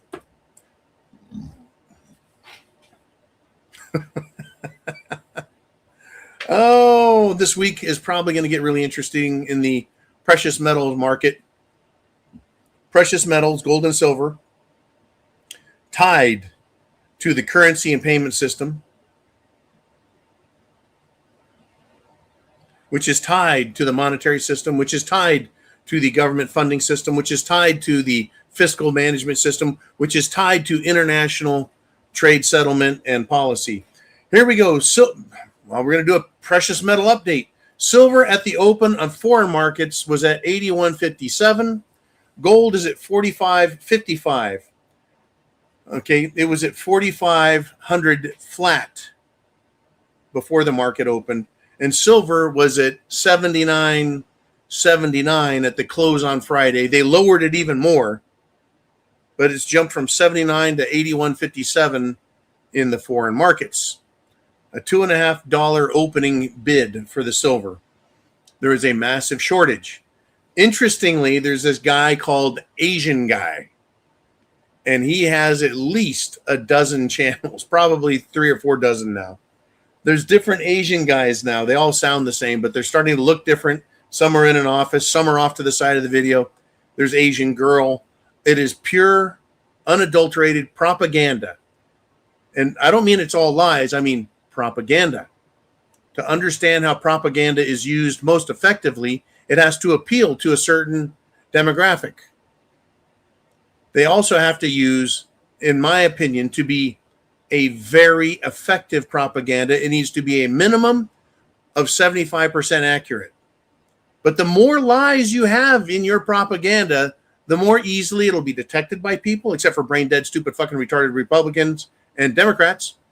But intelligent people will see the lies and go, gotcha, nuh-uh. So the more effective propagandists tell 80, 90, 95% fact and truth, and then slip in little digs, little pushes to help direct people to think the way they want them. Understand this Asian guy, sometimes his videos are really spot on. Other times, you're like, where the fuck did you come up with that? Your dates are wrong, the numbers are wrong, you're full of shit, right? But Asian guy, they're refining it, they're perfecting it. Is it China? Is it Iran? Is it Israel? Is it some European nation? Is it the World Economic Forum? Is it Washington, D.C.? Is it a rogue agency in Washington, D.C. that loves America or maybe hates America? And they're doing all of this propaganda. You see, my propaganda is to get you prepared, to think for yourself, and understand who your enemies are. That's my propaganda. I'll come right out and tell you that's exactly what I'm for. Mr. Uman, Chelsea P. has done another $50 super chat.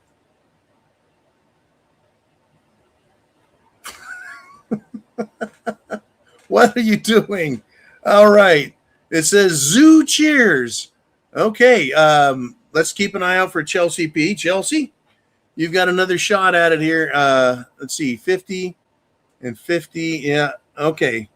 That's what we got here. Wow. Thank you again for the great support. Needing all the help I can get, needing all the scotch I can get. Here we go. I'm going to take care of Mr. John with this 18-year Glenfiddich. Whoop, whoop, whoop. I'm telling you. Semper Fi means always faithful, folks, to what you believe and know to be true, to the Constitution and Declaration of Independence, and to our traditions and culture as Americans, as free people, and as we support other countries around the world that we want to have those same virtues in their government and their people. Freedom, liberty, truth, and justice.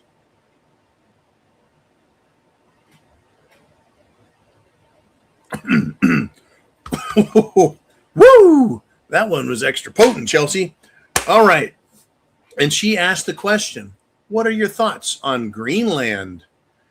Well, it's not as green as you might think, according to its name.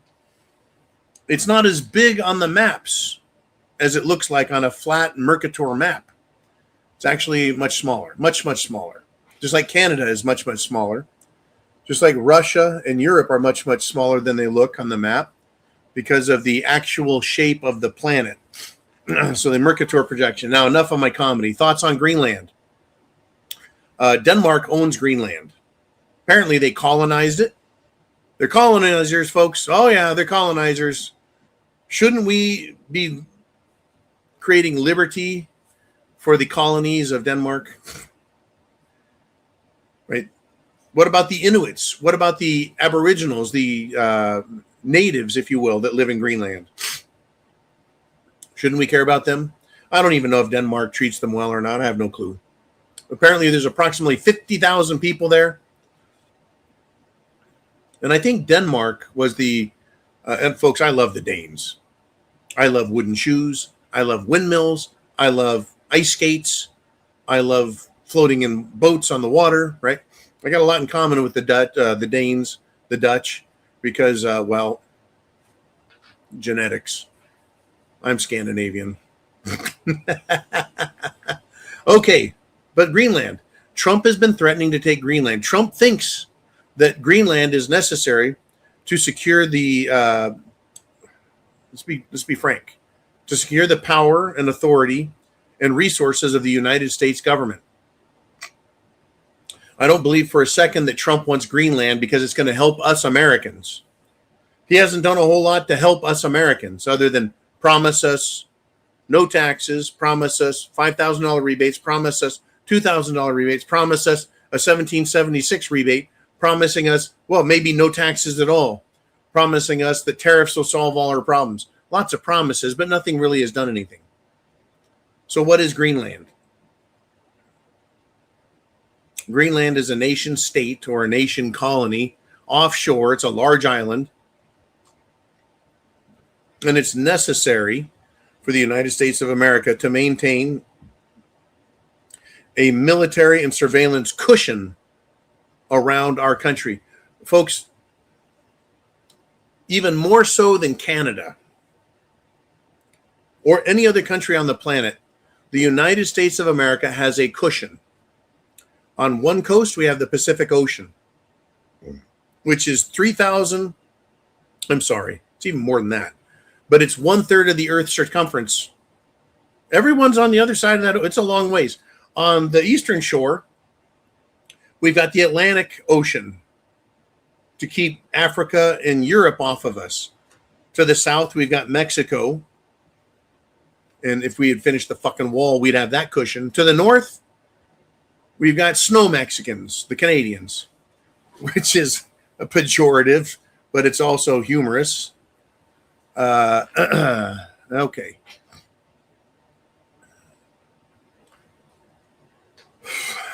I'm telling you, folks. We've got a huge cushion. Greenland will increase that. There are American interests there. I'm sure they are defense interests, as in defense contractors, military. We also have, I believe NASA does a lot of work up there, you know, because it looks like Mars. I'm sure there are also corporations that have discovered mineral deposits in Greenland, and Trump has not been quiet about it. He's made it very well known,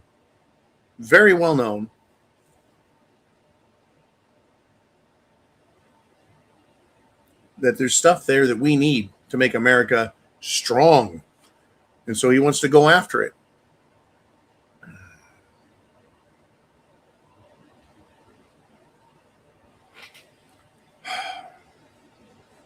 My thoughts on Greenland is I don't believe that the United States of America needs to do anything in Greenland. I don't know if it's a ruse. I don't know if it's a rope-a-dope. I don't know if it's a gotcha. What I do know is that it is very upsetting to Europe. They are threatening to kick the United States of America out of NATO, which I'm all for. NATO needs to take care of itself. America needs to take care of itself. We need to quit giving things to other countries like Ukraine and Israel. We need to quit protecting the world. We need to get the fuck out of South America, get the hell out of Central America. And we need to get Mexico in line and Canada in line. We need to get this illegal immigrant, third world shit out of all of our countries. Why do we need to go to war in yet one other place? So we've got Ukraine, we've got Taiwan, we've got South Korea, we've got Japan, we've got the Pacific Islands in the Western Pacific next to China to protect. We've got military interests in Eastern Europe. We've got military interests and infrastructure interests in Canada. I'm sorry, not Canada, but Africa. Everywhere. Do we need one more thing to fuck with? Or could we, should we? I'll ask you this. Could we or should we bring our troops home from all of these places around the world and in turn not spend that money in these other countries? And you'll find out exactly how fast before they start screaming and yelling for America to come and help them. You know, the French are fucking retards under Emmanuel Macron and his husband. You know, I watched a video on the French Polynesia, which is like the French Hawaii south of the equator. Apparently they're being fussy, not the people, but the government of these islands, being fussy about Americans visiting. We don't like it. Well, but when you don't go there, they don't get money. You see, American money supports the world, American wealth. But that's all being destroyed. In fact, the dollar, which is representative of our wealth, is being destroyed faster than we can even make it. So even we're being, shall we say, robbed blind as the government robs blind the whole world. But we're going into a giant reset, folks. The Great Reset that Klaus Schwab talked about. Klaus wanted the Great Reset, yeah. Well, sorry, Klaus, go fuck yourself. But like it or not, folks, we're getting a great reset because the system they created, the Bretton Woods, then petrodollar system, as an economic model to run the world on, has failed, which is why gold and silver are going up, up, up. The price of all commodities is going up, up, up. The price of food is going to go up. In America, we don't even have food anymore.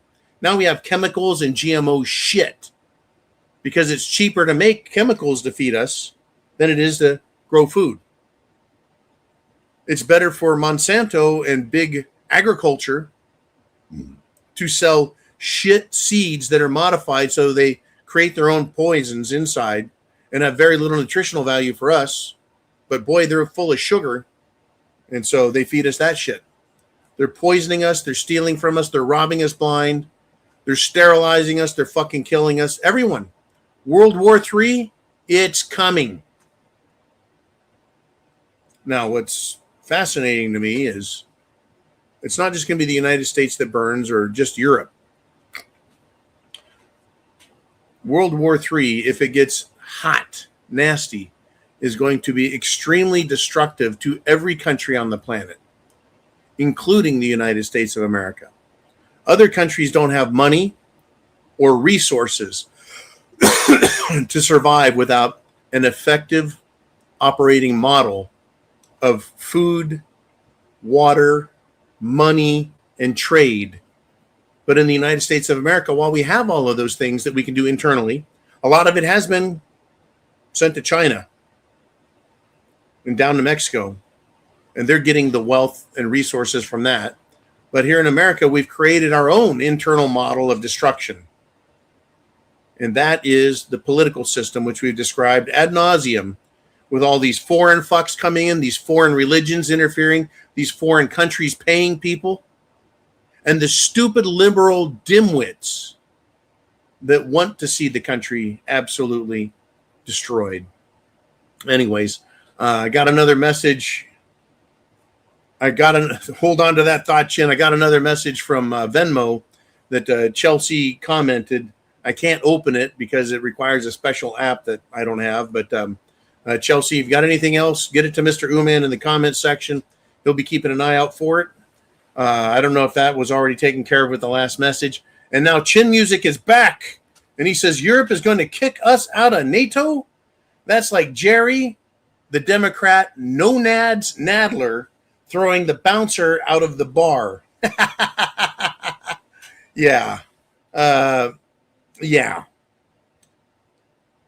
Europe kicking the United States of America out of NATO if that is, the United States makes a move on Greenland. Now, if they're going to make a move on Greenland, odds are it's going to be very similar to the move that was made on Venezuela. First thing they'll do is lots of planning. The next step is to do even more planning late at night and ordering a lot of pizzas at the Pentagon, so that the world knows they're ordering a lot of pizzas at the Pentagon. They won't fucking listen to me and have their own cafeterias stocked with a shit pile of frozen pizzas, so the world doesn't know when they're ordering extra pizzas while they're planning an invasion at the Pentagon. That's step 2, ordering the pizzas. Step 3, you send the Navy up there offshore. You have those naval vessels and Marine Corps vessels loaded with jarheads, ready to chew Constantine wire and fucking piss napalm. You'll also, don't worry, you're going to have the 101st and the 82nd there as well, ready to roll if needed, if they want to do a large-scale invasion. Now, here's the deal. Greenland has 50,000 people.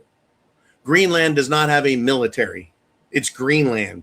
It's a giant fucking ice-covered continent. Because, global warming. It's not a continent, it's an island. I apologize. Misspoke. But it's covered in fucking ice. You know that Greenland was actually green 800 years ago? 900 years ago? And the Vikings sailed over there, Eric the Red. They called it Greenland. Right? They also found Vinland, right? Vineland. Greenland was so unmelted, so frozen, I should say, melted, that they had sheep there, they had settlements there. The Vikings were traveling down the east coast of Canada and settling it.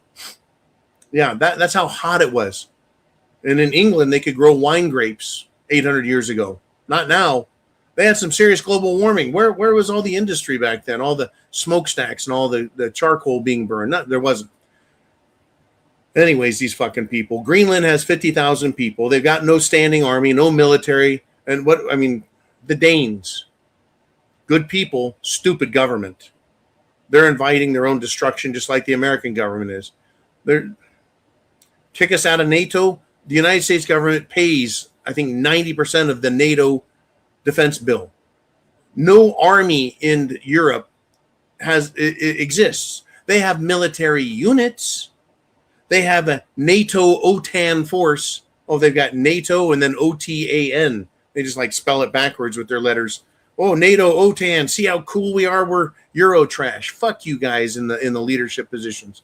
You're every bit as crooked, corrupt, stupid, and asshole-ish as the American politicians and the Canadian politicians and the fucking Mexican politicians. Yeah, NATO's going to kick us out. Yeah, that is like an infant doing something that infants can't do. Kicking an adult's ass. It's not going to happen. but Europe does have military units. The English, they can't mount a fucking war. They can't. No, the French, no. The Germans, no. The Poles, no. No. No. Now, I mean, the United States military trains with their units, but they don't have a standing fucking army like the Chinese or the Russians or the United States of America. The United States of America has the largest military on the planet because we have active duty and reserves and National Guard and a pool of veterans who would lick their chops at the opportunity to wipe out our enemies, domestic and foreign. Because it needs to happen. As much as the World Economic Forum and the governments of the world, through their bullshit organizations, there's secret organizations like the Bilderbergs, the Club of Rome, the World Economic Forum, fuck all you guys. They want to cull us. They want to kill us. They want to kill 90 to 95% of the world population through sterilization, disease, cancer, pestilence, starvation, murder, genocide, nuclear war. They don't give a fuck. They want to kill us all so that they can retain power and not have to be worried about everything else. That's what they want to do to us. Shouldn't we want to do that to them? When an enemy wants to kill you and threatens you, you should be looking at that enemy and understanding what they need. The funny thing is if these global elite cocksuckers, if we went after them in every country, if we had a real leader in this country that said, all right, in the United States, we're going to clean these fuckers out. The Epstein list, the corporate assholes, the banking assholes, the GMO assholes, the medical assholes, the military assholes that are not pro-America.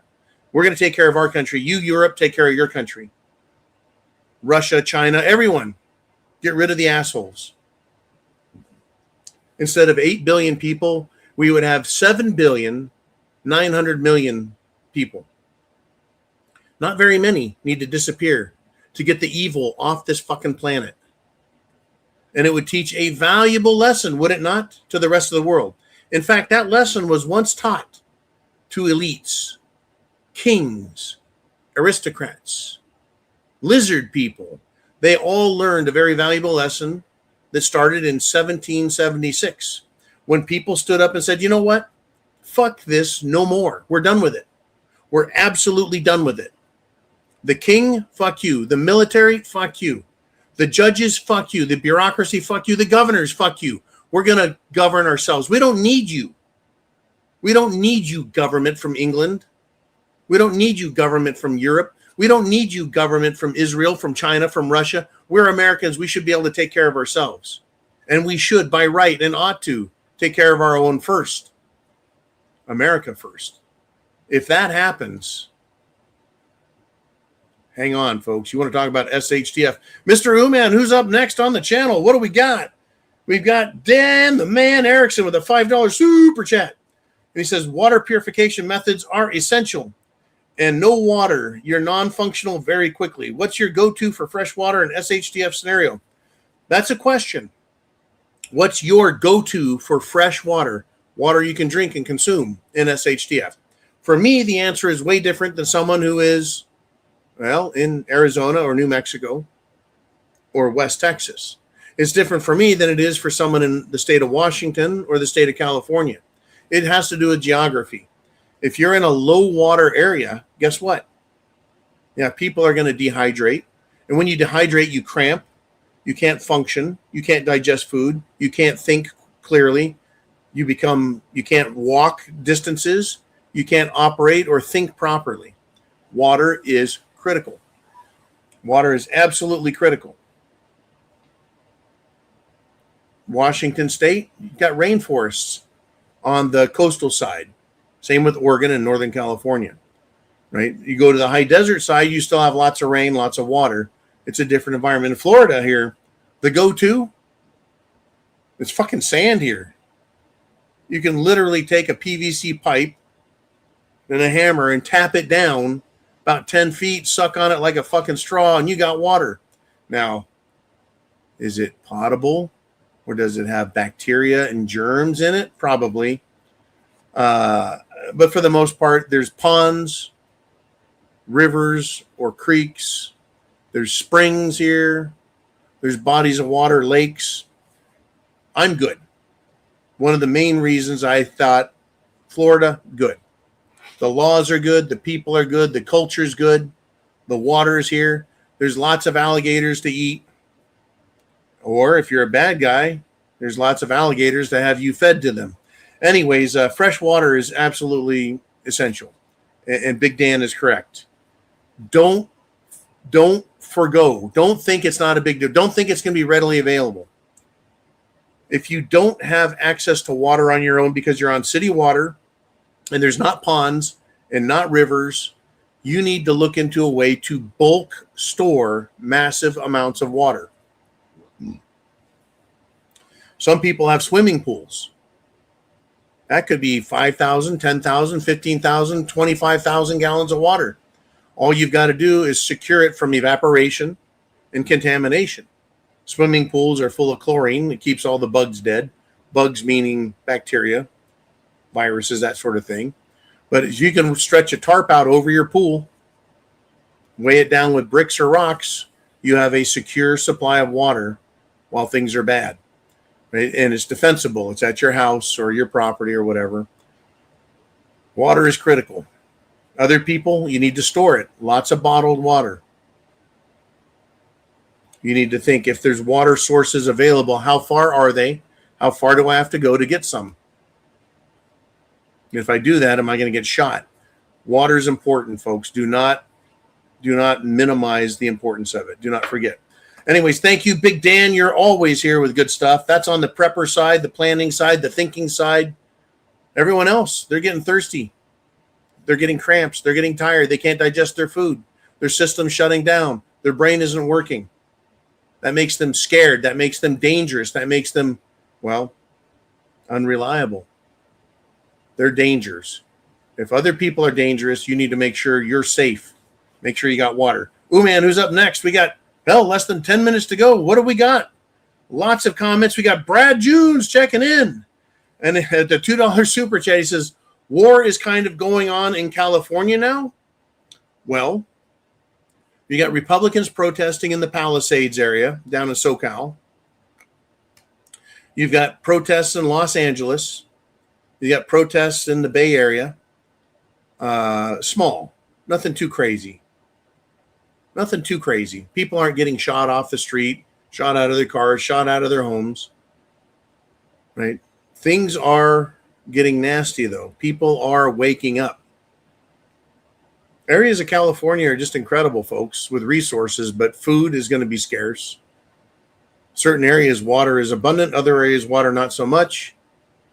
The politicians, the people that are screwing the entire system up, are going to continue to do exactly what they're doing and screwing the entire system up. Hang on in California. I left there with cause. I left there prejudicially. That state cannot be saved. It has been overrun, not with just Mexicans from Mexico. It's been overrun with people from the Middle East, people from India. It's overrun with foreigners. One of the most beautiful, resource-rich places on the planet. Agriculture, mining, water. Fucked. Anyways, here we go, right? Thank you, Brad, very much. Ooh, man, who's up next on the Prepared Mind channel? We've got who? We got Shelly Chavers with the $20 super chat. All right, Shelly. She says, I wish I could still be positive about our current administration. I'm right there with you, Chelsea. I'm right there with Shelly. I'm right there with you. I've lost all optimism. She says, however, how many countries are we going to invade without repercussion? Repercussion from other countries, repercussion from our allies, repercussion from within the country, repercussion financially, economically, militarily. There's consequences for everything, good and bad. How many other countries? We are living in troubled times for sure. God help us all. Thank you for that, Shelley. Thanks, John. Love y'all. I tell you what, Shelley, we're all in this literally together as free Americans.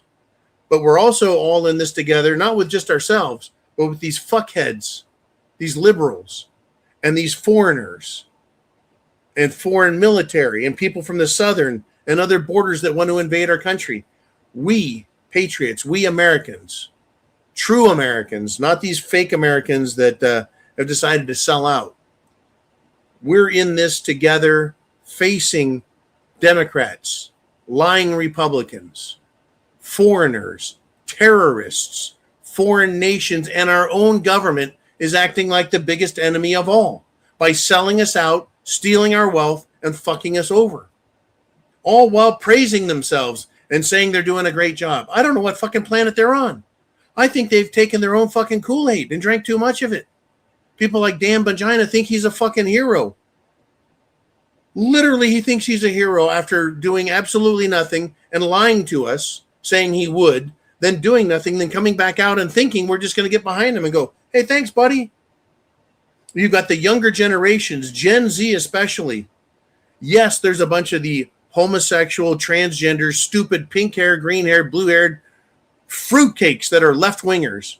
But the conservative Gen Z, and by conservative and Gen Z, I mean 30 years and younger, all the way down to 15-year-olds, they are, if they're not sold out, lost leftists, extremely, virulently, strongly, uncompromisingly pro-America conservative, fuck the old people who ruined everything.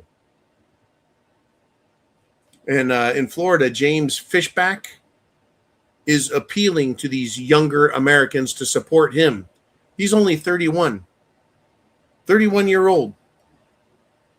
And to me, he seems like a better candidate than any other. I hate to say the lesser of two evils because I haven't heard anything evil out of him yet. But still, maybe someone will get to him. Maybe someone will buy him. Maybe they'll clone him.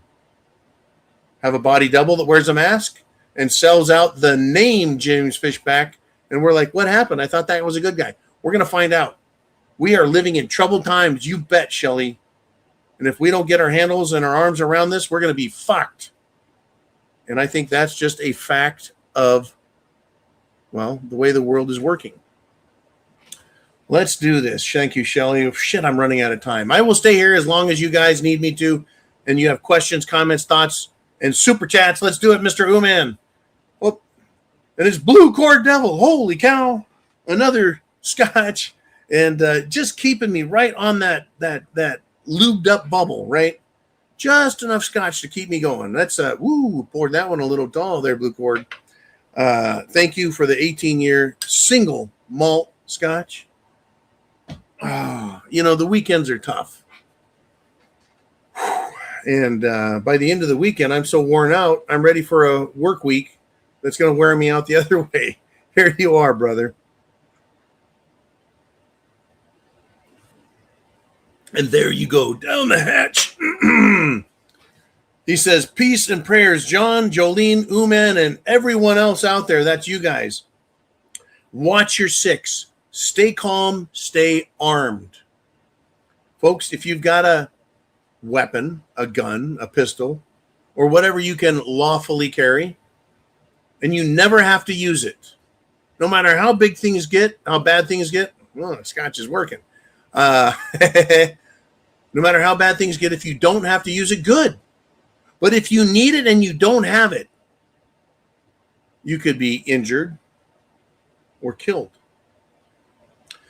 Blue Cord says you may also want to get a pro mask with several extra filters. At thepreparedmind.club, we should have and used to have a link to gas masks.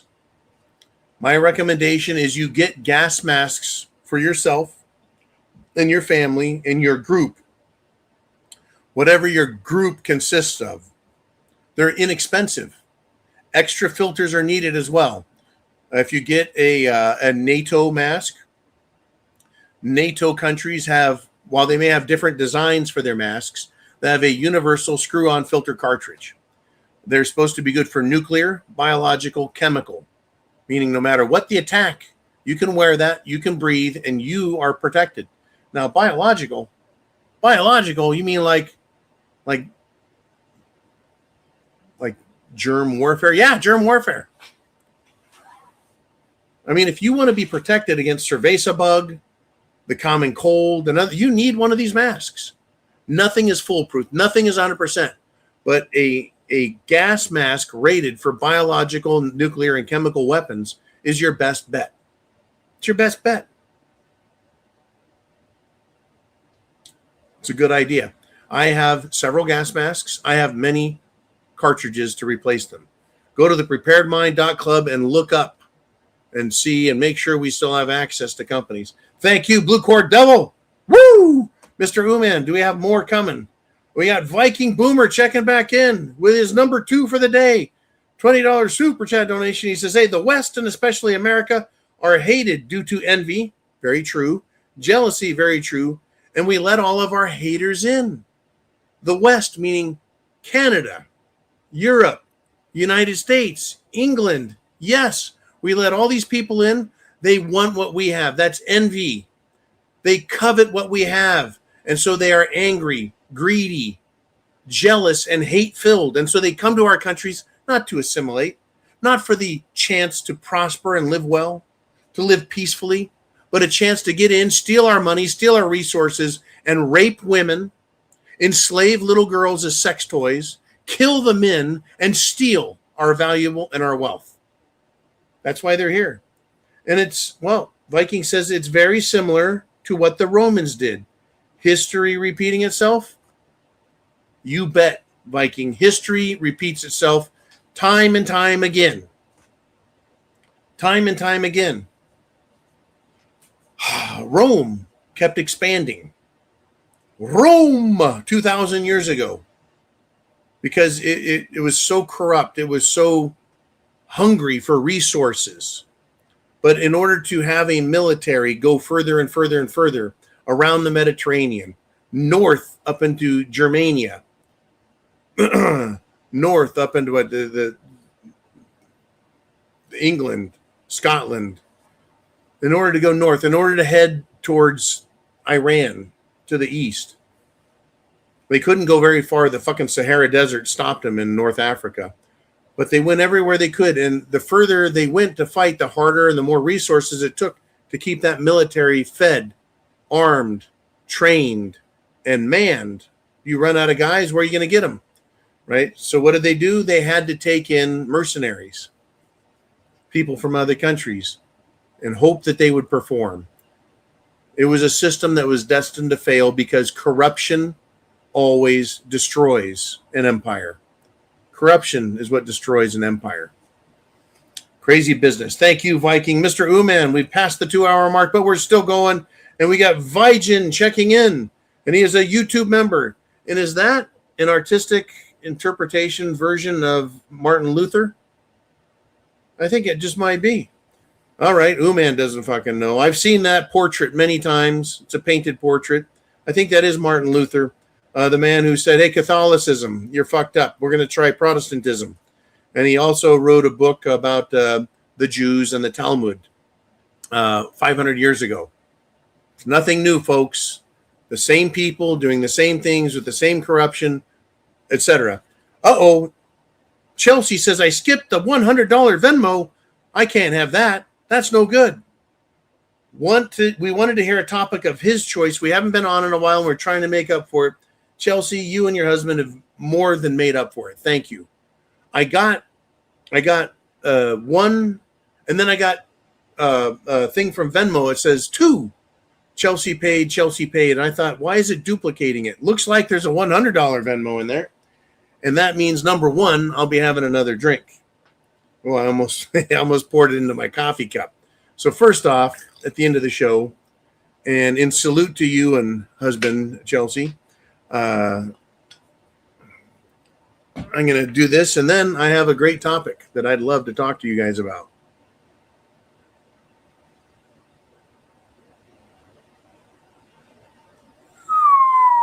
So smooth. Wow. Kind of warming me up here. Let's do this. I've got some great topics. I want to make sure I get to them properly. I don't want to get to the ones that are short. I've got a really, really good one. There it is. Okay. This has to do with the ICE officer acting in self-defense. And it's the argument for self-defense. As Americans, we tend to, Chelsea, we tend to say, you know what? My life is as valuable as yours. I don't care if you're what color you are, what gender you are, what race you are, what your position in government is. Your life is no valuable more than mine. So this is the discussion that I wrote for that. And what I was writing was that suggesting that the officer should have assessed the trajectory of the SUV based solely, what some people are saying, he should have seen that the steering wheel was turned. Well, he was just a few inches or feet from the hood.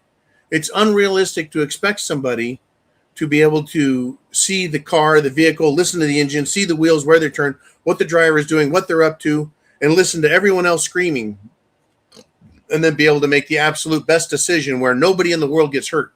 It's unrealistic to do so. No officer can rely on assumptions about a driver's intentions when a vehicle is lunging towards them, right? The tires are spinning, the gas is hit, the engine's revved, and the car starts to move. He's assuming this person's trying to fucking kill me. He can't see that the steering wheel is turned and the wheels are turned. In fact, on ice, she could have turned the front and brought the ass in, whipped it around. Anyone who's driven on ice and snow knows. You turn the wheel, you step on the gas, the ass will spin around and use that like a fucking battering ram to hit the guy. Right? How can he know what the vehicle is going to do? Well, we'll talk about that in a minute, man. You can't know what someone's intent is 100%, especially when you've got no time. Now, this distinction matters between what you can do and what you're capable of doing and doing your very best. The distinction matters because use of force standards measure the reasonableness from the officer's perspective in real time.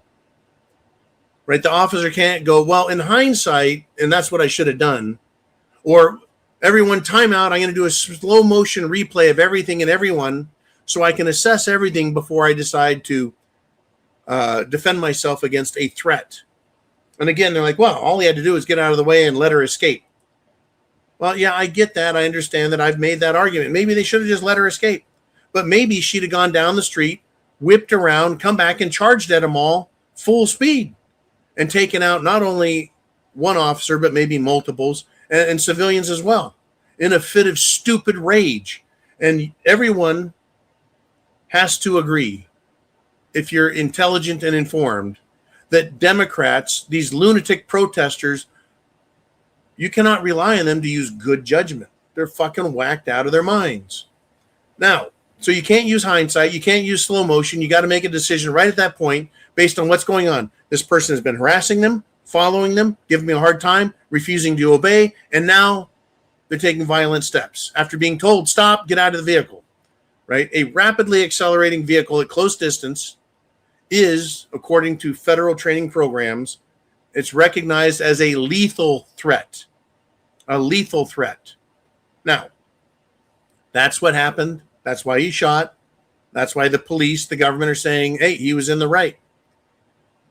But that's the exact reason all the protesters are mad, because they don't want ICE to be right. They don't accept that ICE or Department of Homeland Security or Customs and Border Patrol are right. They're always wrong because, well, they're Democrats and they say so. But I want to say, okay, great. Does this standard apply when you, me, average Americans have to defend ourselves? For example, when rioters block a road, then surround your vehicle and threaten you, how are you supposed to understand the threat? Is this deadly or not? Right? How are you supposed to assess that? How are you supposed to assess their attitude, right?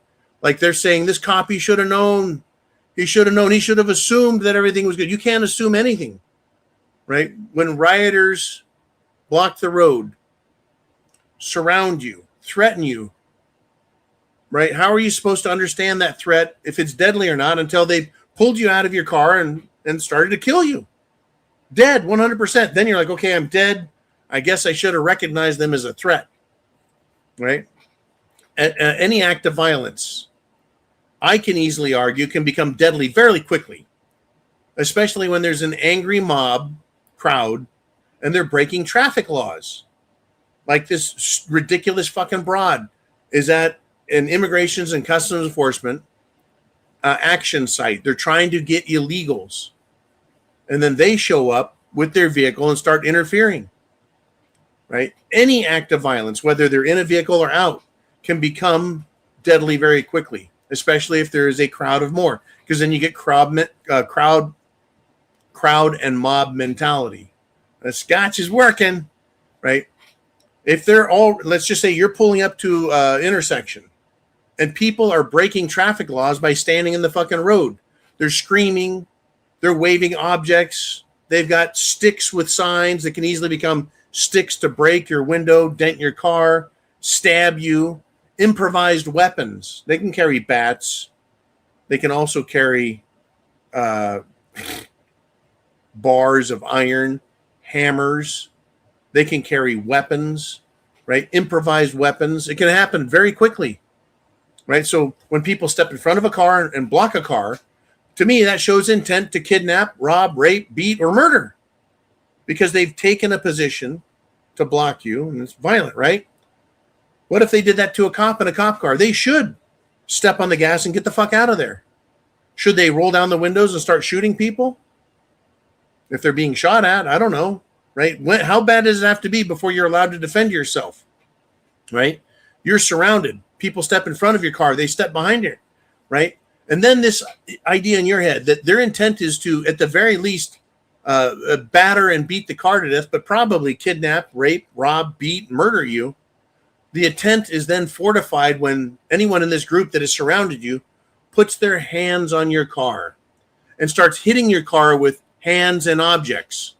Those are acts of violence against your property, your personal property.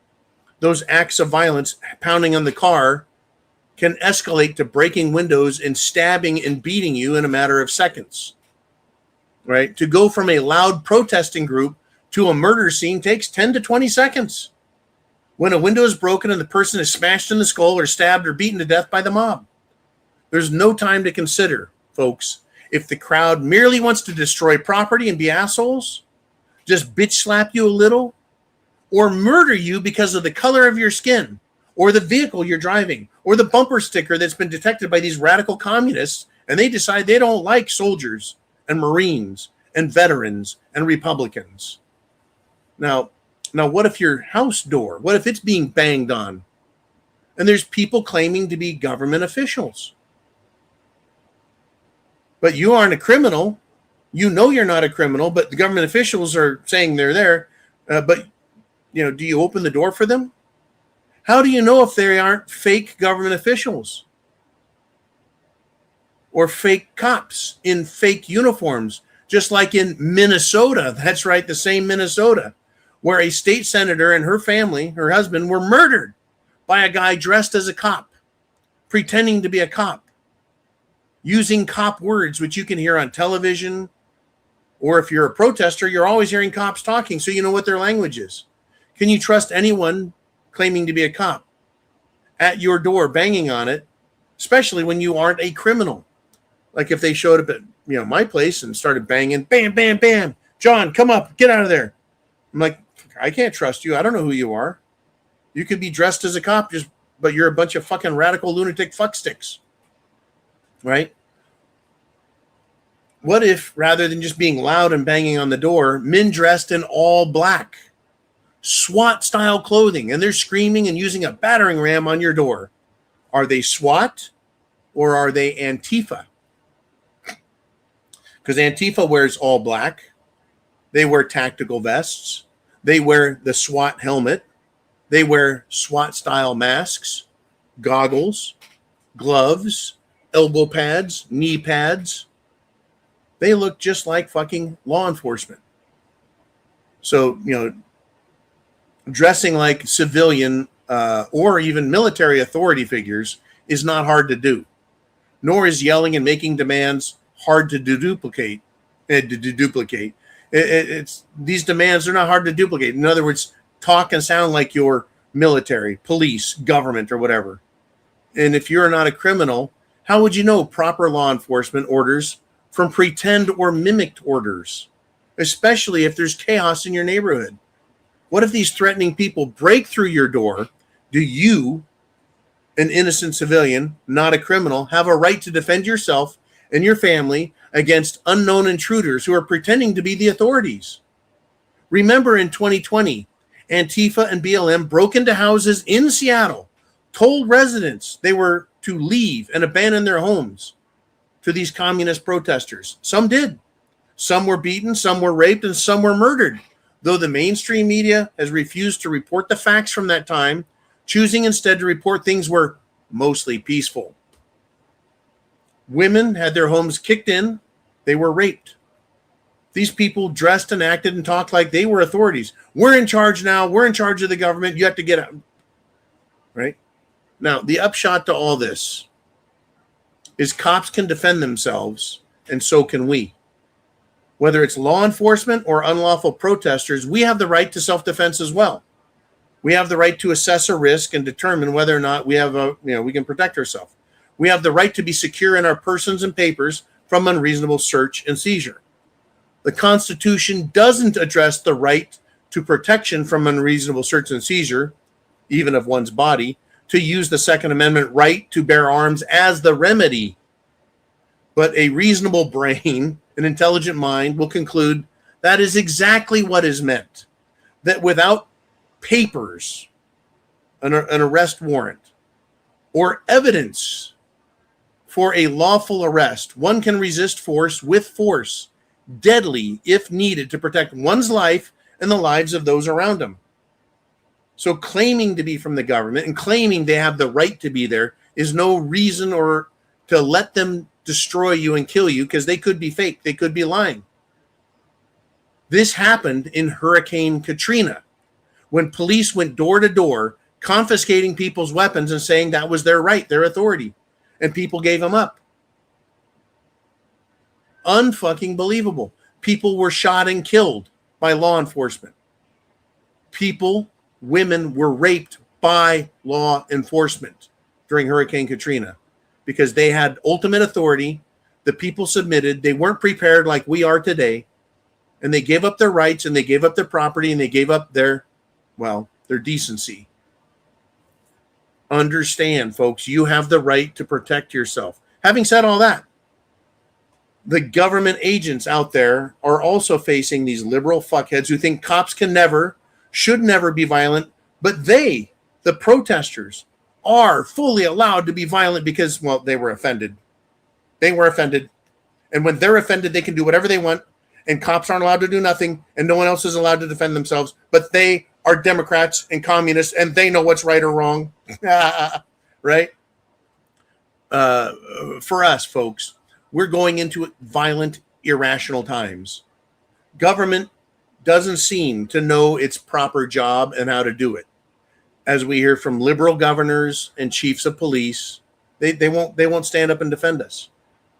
The time is coming where the rule of law is going to have to be replaced with the concept of might makes right, Mad Max style if necessary, because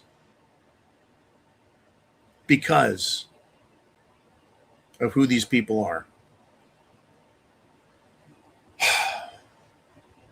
Right? They're fucking it up on purpose, so please be prepared.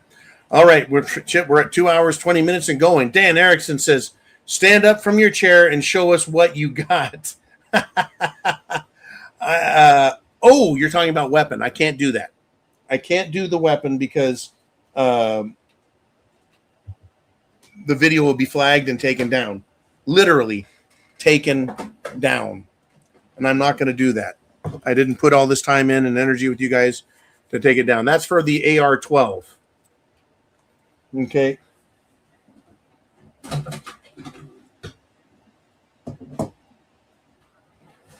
Shit.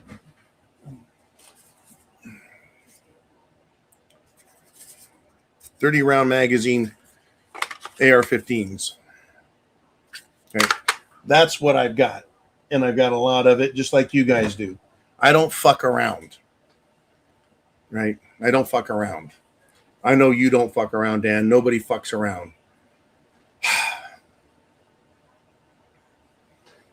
I think that's what you meant by stand up and show us what you got. The other things, I ain't showing that. Blue Core Devil with a $20 super chat says, watching the Portland protest last night, someone said patriots should dress in black bloc. Meaning the same thing Antifa wears, which is paramilitary. And to do that to confuse Antifa, and the cops, because cops are not arresting Antifa in Portland, just patriots, Americans. So dress like them, blend in. Hey, we're not at war, so you're not refusing to wear a uniform.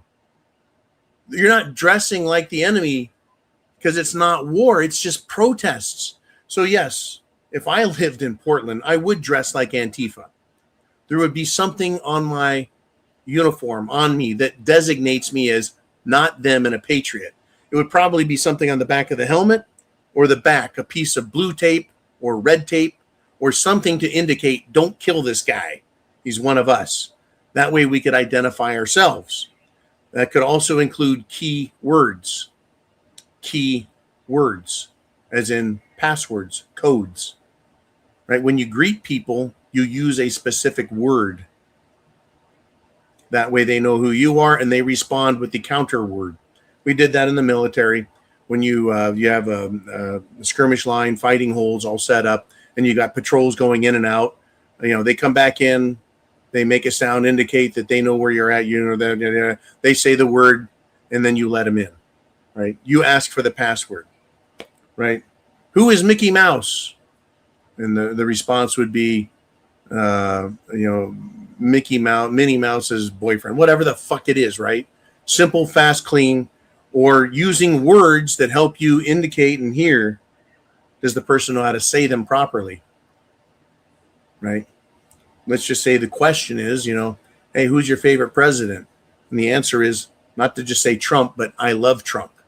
Can you imagine a Democrat trying to say I love Trump? They'd choke on their fucking tongue. All right, let's keep going. Mr. Uman, where are we at? Holy cow. 2 hours, 22 minutes, 37 seconds and counting, and we are all wrapped up. Folks, I am mentally exhausted, but I want to tell you I had a hell of a good time on this show. Good times. I want to thank all the super chats for the questions and topics, for allowing me to rant and rave and share information, and it's up to you to share the internet address. Over 300 people, the entire fucking show. You guys are awesome. People need to wake up. They need to take action. They need to get prepared, be trained, be ready, understand the world around them, understand their world and the 10 miles around them that way. So you're not surprised, you're not taken aback, right? To understand the battlefield, to understand the game, if you will, gives you an incredible advantage when it gets nasty. For other people out there, they're like, I didn't know it was that bad. I just thought I was being a violent protester. I didn't know I was going to get shot for this shit. Yeah, you're setting people's houses on fire. You little fuckhead. You're going to get shot for that. They don't think so. Well, we can burn, loot, and murder. I mean, that's just what we do. I mean, what's wrong with it? No. That is wrong. Looting, capital offense. You can be shot on sight before 1970. That can be reinstituted pretty fucking quick. You want to set fire to someone's house? That's attempted murder. You can be shot for doing it. Because we don't know who is alive in that house or not. You're setting fire to it, you get shot. No trial, no judge, no jury, just executed. If you're murdering people, you're going to be shot on sight for doing it. You're attempting to murder someone, you're shot on sight. See, BLM can be wiped right off the board pretty quick. Folks, chance favors. The prepared mind is yours. Semper Fi, God bless America. Get prepared, and I'll see you guys 0 dark 30 tomorrow.